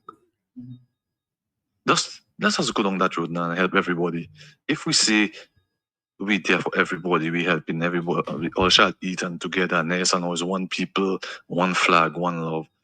Just put some money aside and give everybody a social security card who wish to reconfirm or whatever, or wish to register. On state funds, I think we have enough money for that by now. Interesting. We're going to take a break. We'll come back. Friday, 30 from 11 a.m. on the big station Q95. Be part of the 2026 CAISO Semifinals Fiesta. King JD, the hand-hitting Nashal, Call a Boat with Mystery, Lex Fina Alpha P, and Conservationist Red, hosted by Ambassador Prince Wallace, and will be live on Q95 Facebook page and YouTube channel. 2026 CAISO Semifinals with Nashal, Mystery, Jenny, Reg, and Alpha P on Friday, January 30 on Q95, Creole Habit, the cultural pulse of the nation. When you want the get, you do shop at SCA. Better than the rest. Shop at SCA. And they often wear shop at SCA. You get more for life. Shop at SCA. Shop at SCA. Yeah, shop at SCA. Shop at SCA. What is that? Shop at SCA. Yes, family, customer friendly. With free locations, it's so convenient. And our price is Madam, that's where you belong. Oh, tell your mama, tell your papa, shop at SCA. Tell your son and your daughter, shop at SCA. Auntie, nan, and cousin, friend, open power, all of them. My grandpa, open neighbor, girlfriend, boyfriend, side. Shop at SCA. Shop at SCA. Shop at SCA. Shop at SCA. Check us out at Pottersville, High Street, and downtown Roosevelt.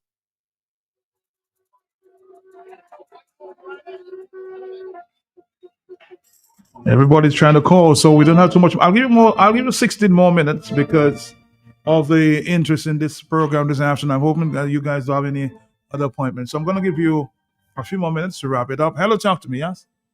Yes, hi, good afternoon to you, Mark. Good afternoon to you, sir. And also to my good friend Lofty and Mr. Joseph Francis. Whereby I work with them guys there for a very long time in the Concerned Citizen and also with the United Workers Party. But you see, the party you all bring up there, all you form there. I'm glad in a way all you bring up the from the party. Because why? That will help the UWP to lose the election because themselves are not uniting. So I give in all your little strength, man.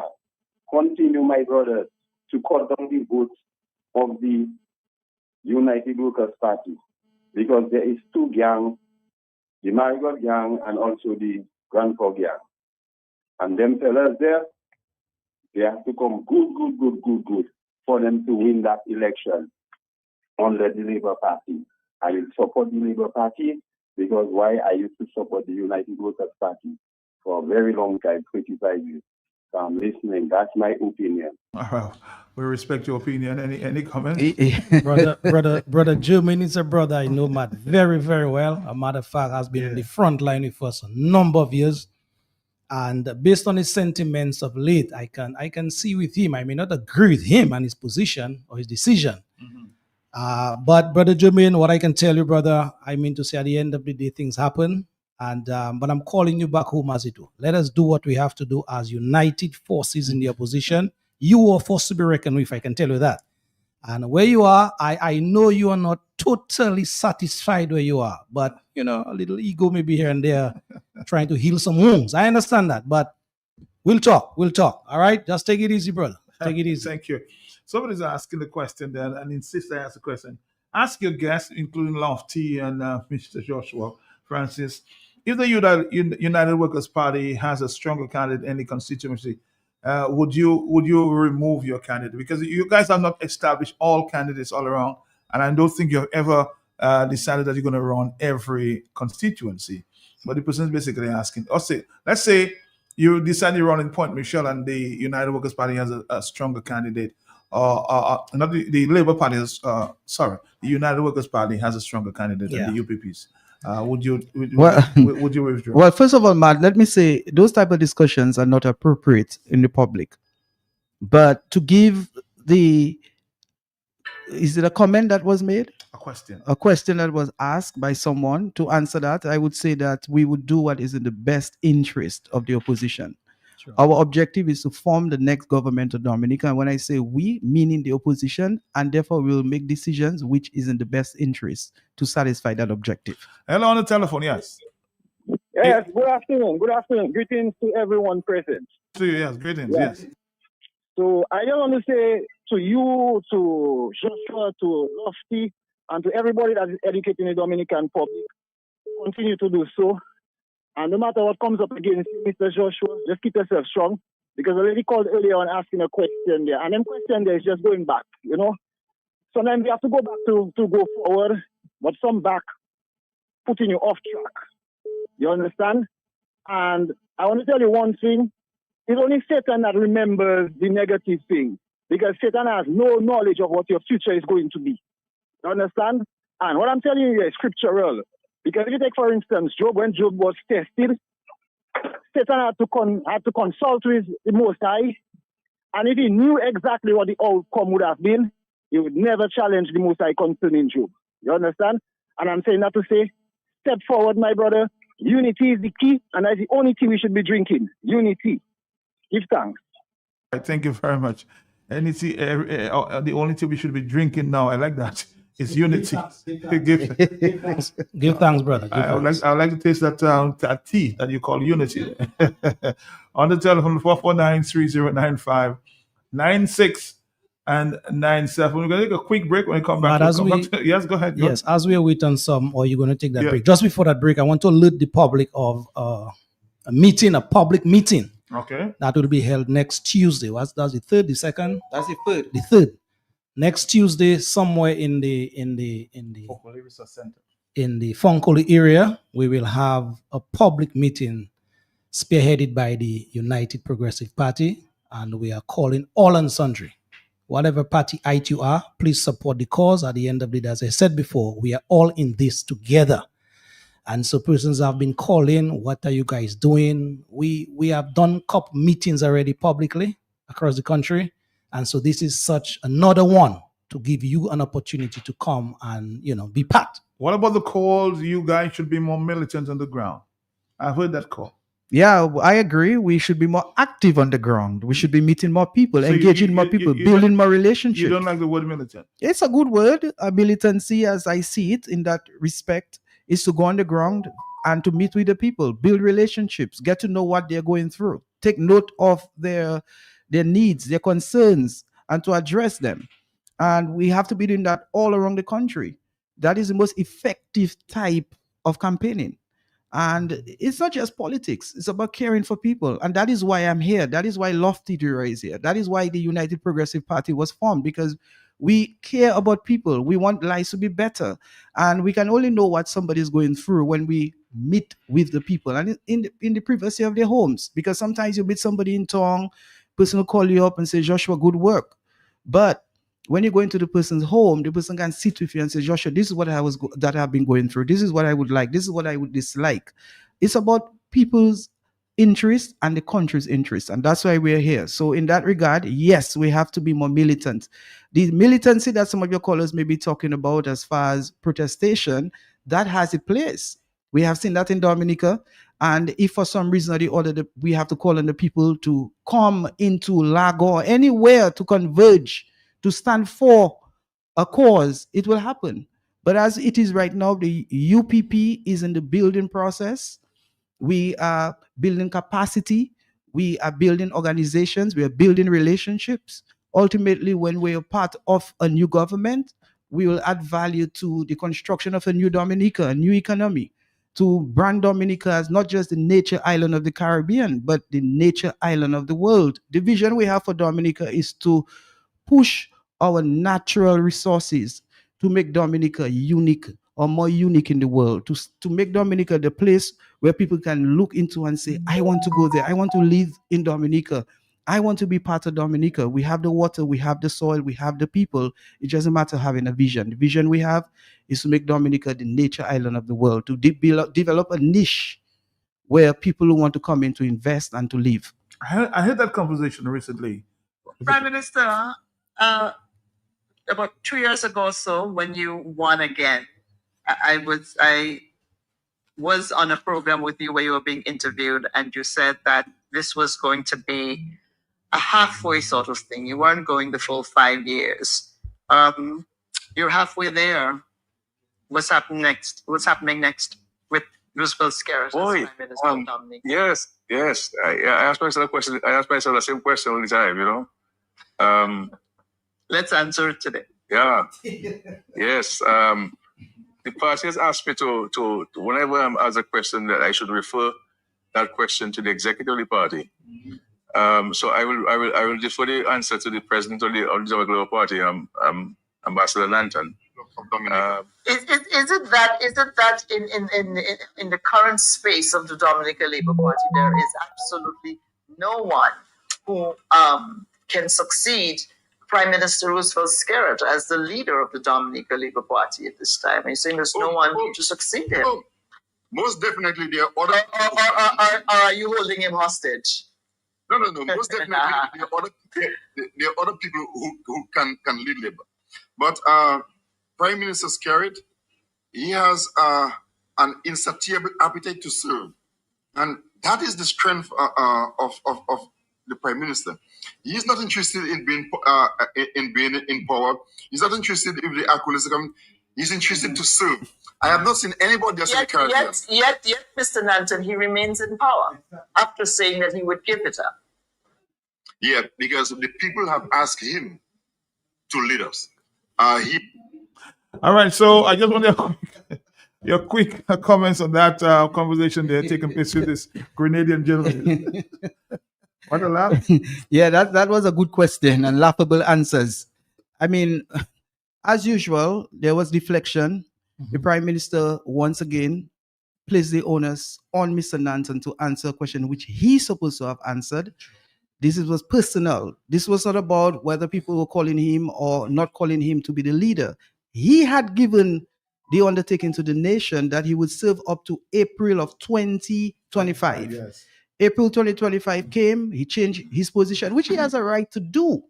But it's for the people of Dominica to see through the Prime Minister and realize that he never really speaks a whole truth. But Nanton just said the people want him. who are the people? Maybe Nanton wants him because he's benefiting under the leadership of the Prime Minister. Mr. Nanton has multiplied his assets. He has grown. He has become more resourceful. He has been able to build houses. He has been able to acquire. He has been able to build companies. So naturally, in his economic selfish interest, he will want the Prime Minister to stay here forever. It is for the ordinary man of Dominica to realize that there are many Nantons within the circle of the Prime Minister. They have gotten fat. They have enriched themselves. The 10%, I think. I don't think it's 10%, but there's a significant number of them within the space of the Prime Minister. They have multiplied their portfolios. They have grown in their wealth over the past 25 years. So you're not surprised at the answer given? Right Not at all. Not at all. I mean, and it's the quality of the answer. It's very poor. It's distasteful. This is a man who has held very important positions in Dominica. And when you listen to the type of responses by these ambassadors on the regional stages, it makes you understand why Dominica continues to be last in so many important economic areas within the region. Because you're looking at incompetent people who have always placed their self-interest over the interest of the nation. So, Matt, the Prime Minister, he has given his effort. He entered this as a very young man. He made his sacrifice. He can now just leave this thing alone and go and enjoy his wealth, if he's allowed to enjoy his wealth. Because, of course, investigations will take place. I can say that. You know, investigations will take place in respect to these assets that those guys have. But if there is enjoyment to realize in the future, then, you know, he just can leave it alone and go out there and enjoy himself. He's tired. He's exhausted. He has been depleted of new ideas. The people around him are not helping him. It is clear. If he had a successor, somebody he had confidence in, he would have given up already. I don't think the Prime Minister sleeps well, you know, going to bed and having to be so worried about the next person he has to serve. You know, the next person who's calling him for a contract, the next person who's asking him for a favor. Because politics in Dominica is not easy. And I don't think the Prime Minister is happy at the apex of the political ladder in Dominica. Let's take a call there. I want you to get your comment as well, but let's take a quick call and we'll wrap it up. Hello, yes. What's wrong with the Prime Minister being in office for 5 terms? You know, that's an acolyte. Well, of course, that's another one again. I mean, you don't expect that man to call and be objective. I mean, there are some people, their lives are dependent on the Prime Minister. And it's a shame.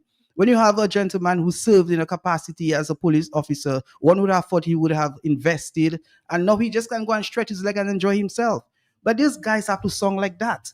You know, and it's not because they love Dominica. It's not because they love their neighbors. It's not because they care about the future. Those guys don't even care about their own children. Because if they did, they would not be supporting the Dominican Labour Party. You're talking about a government that has been destroying the environment, a government that has failed to enable a private sector to grow, a government that has failed to cause an environment for the economic wealth, the economic health, the economic stock holding of the future to grow.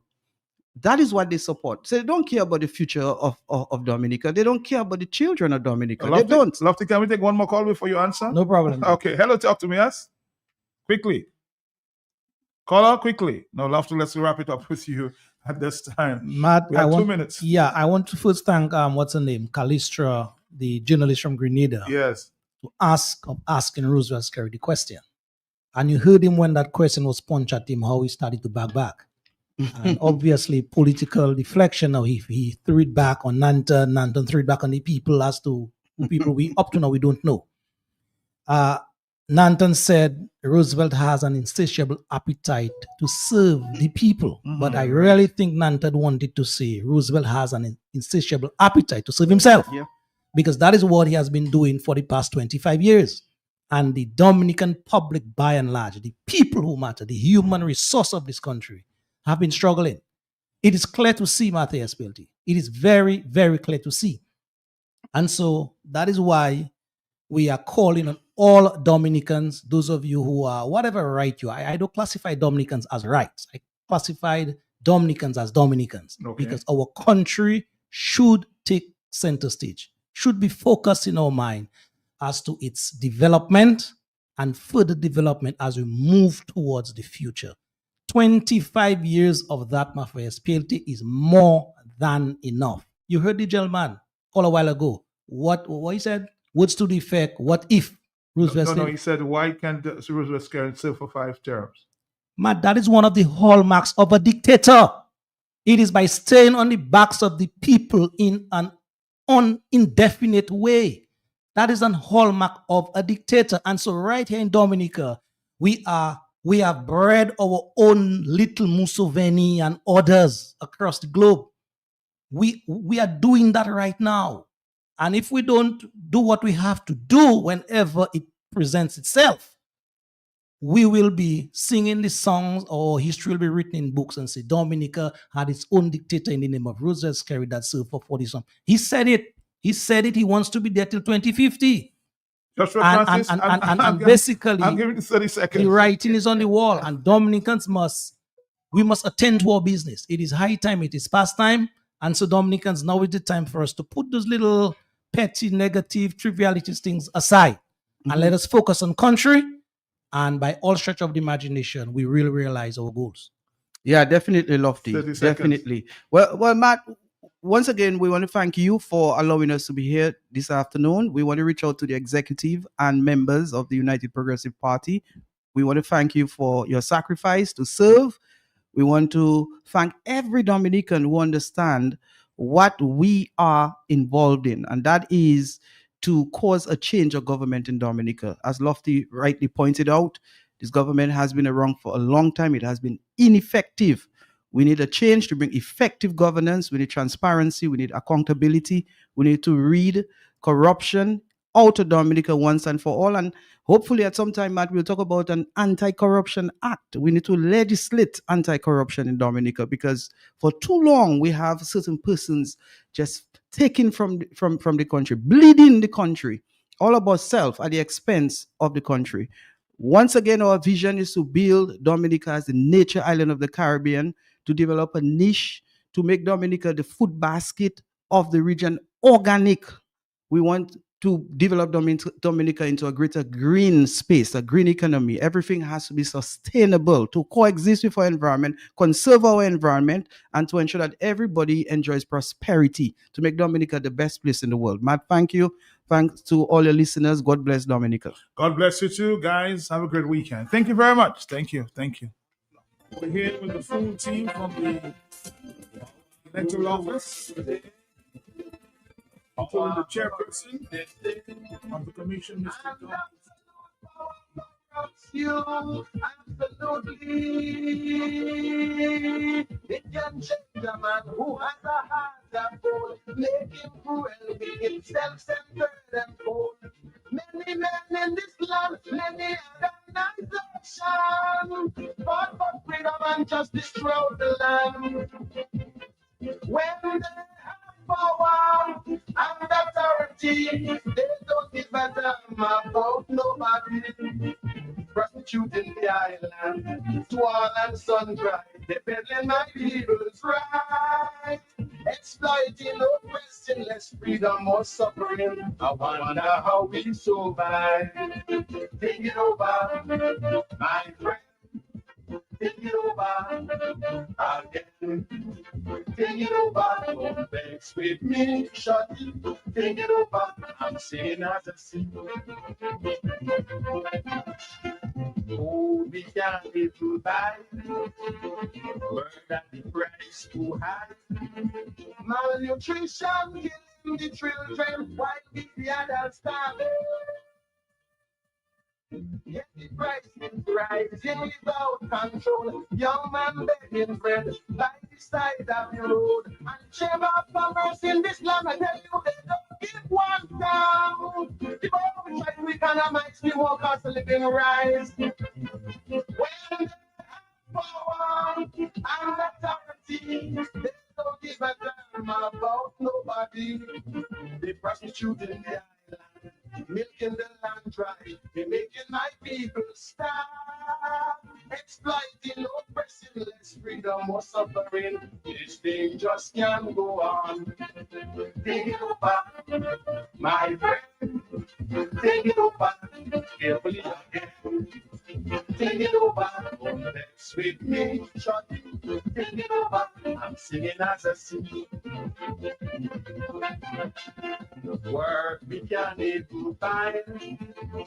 Life seems a waste of time.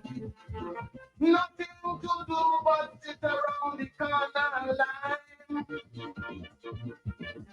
So frustrated, some would rather starve than beg. Others turn to crime and steal what they can get. And the judges have no sympathy, they're hammering everyone that they catch. Even little children are jailed without regret. When they have power and authority, they don't give a damn about you and me. I want to do lock me up when they catch me.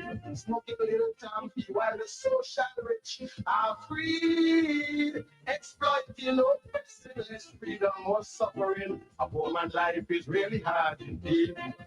Take it over, my friend. Take it over. Carefully again. Take it over. Best with me.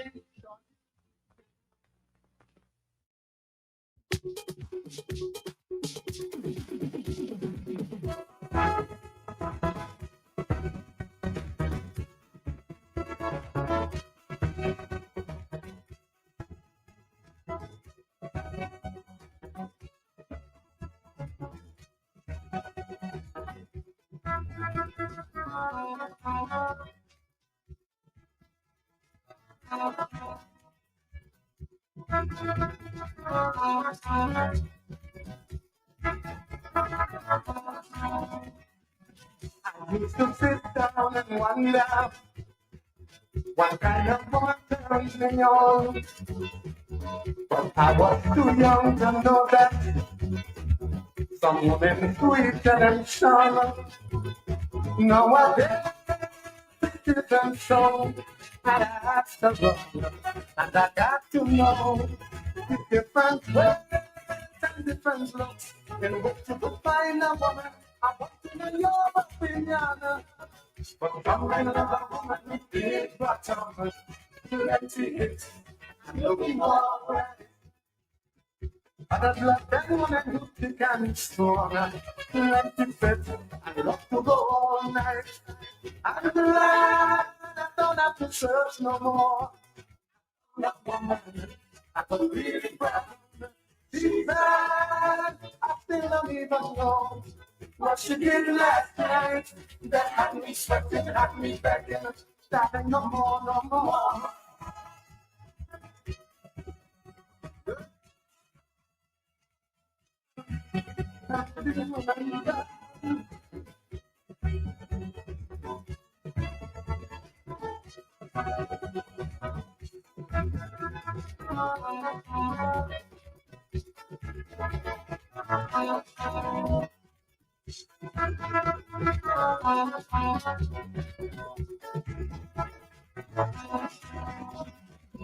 I want you now to tell me how you love your woman. The men that being choosy, and the sun will have anything I can. They don't care at all, let the woman as long as she happy. They want to have ready. Some women look so good, and they hot like fire. Always in a sexy mood, ready to take you higher. Some men love a one with big bottom, plenty hips, and looking alright. Others love them women who thick and small, plenty fit, and love to go all night. I'm glad I don't have to search no more. I found a woman I could really grab. She's bad, I still don't even know what she did last night. That had me sweating, had me begging. Nothing no more, no more.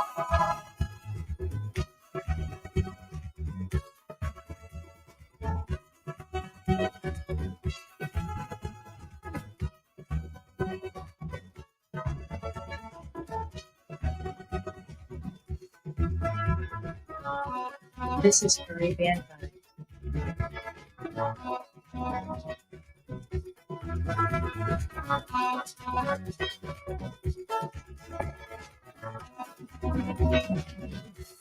seen beautiful women. I've seen every good and bad, but there's always men to love them, no matter what thoughts they have. I've seen all kinds of women walking on the street. Some of them make me shiver, some make me grind my teeth. So to show the question, I'm not joy, but I can't help looking on there to fill my heart with joy. Some men love a woman with big bottom, plenty hips, and looking alright. Others love them women who kick and strong, plenty tricks, and love to go all night. I'm glad I don't have to search no more. I found a woman I could really welcome. She's bad, I still don't even know what she did last night. That had me sweating, had me begging, darling, no more, no more.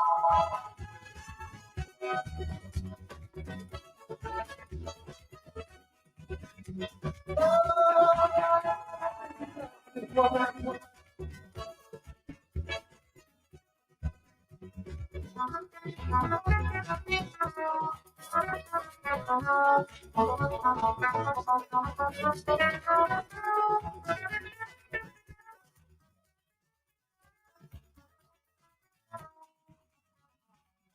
Now you women can be true. I know you have lots of fun when I'm calling out to you.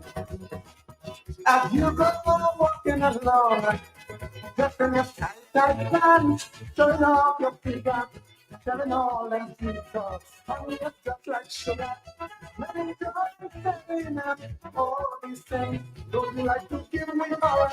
But you know you have the power to love it. Come and love a woman with big bottom, plenty hips, looking all right. I love them women who kick and strong, plenty hips, I love to go all night. I could lie, such no more. I found a woman I could really brown. She bad, I don't even know what she did last night. That had me sweating, had me begging, darling, no more, no more.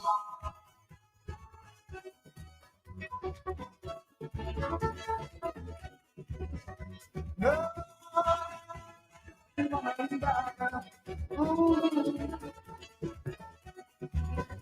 she gave me the best kind of man could have.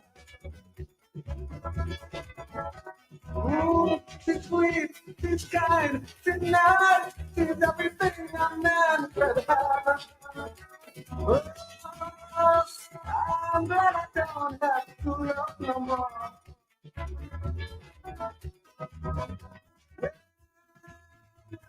Woman before.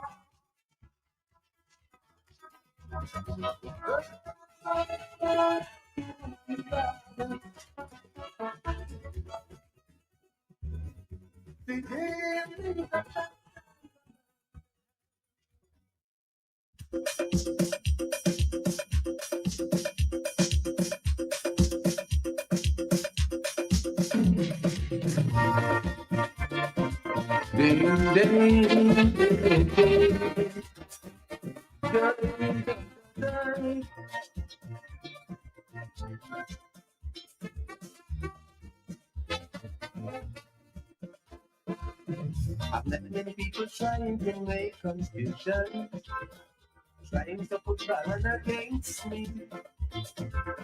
Something for an imposter and brisket imitation. And how I try to sound just like you. To let those people know. For 14 long years, Baron did me find is when I came on the scene. Then Baron came back, but I don't sound like the Baron. For your information, the Baron don't sound like me. So when I'm singing my tune, I know you're a sweet coon, I'm just being me.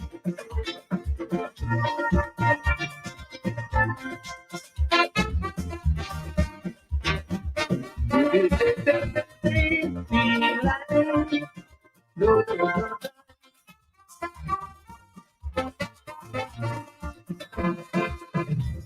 when I'm dressed in some fancy style of fashion, or wearing some gold sleeve jewelry, the couple of the team is talking to 4-5 woman. They just say I try to be like me, but it's one thing that they don't understand. But I'm loving them and plenty action. Things that I am being friendly. Yes, it makes me happy, but I don't look like the Baron. And if I should mention Baron Monastery, so whenever you see me looking nice and dandy, I'm just being me.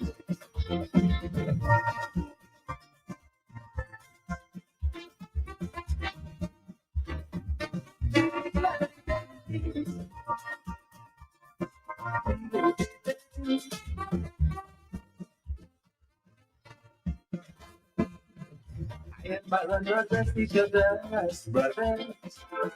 We think that's the way that it ought to be.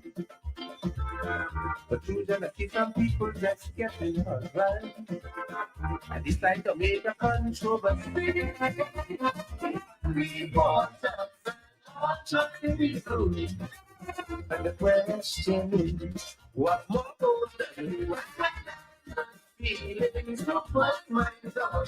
They just see that it's in the one. But I don't have no like Baron for their information. Baron don't have no like me. So whenever I'm wearing, it's not fluffing. I'm just being me.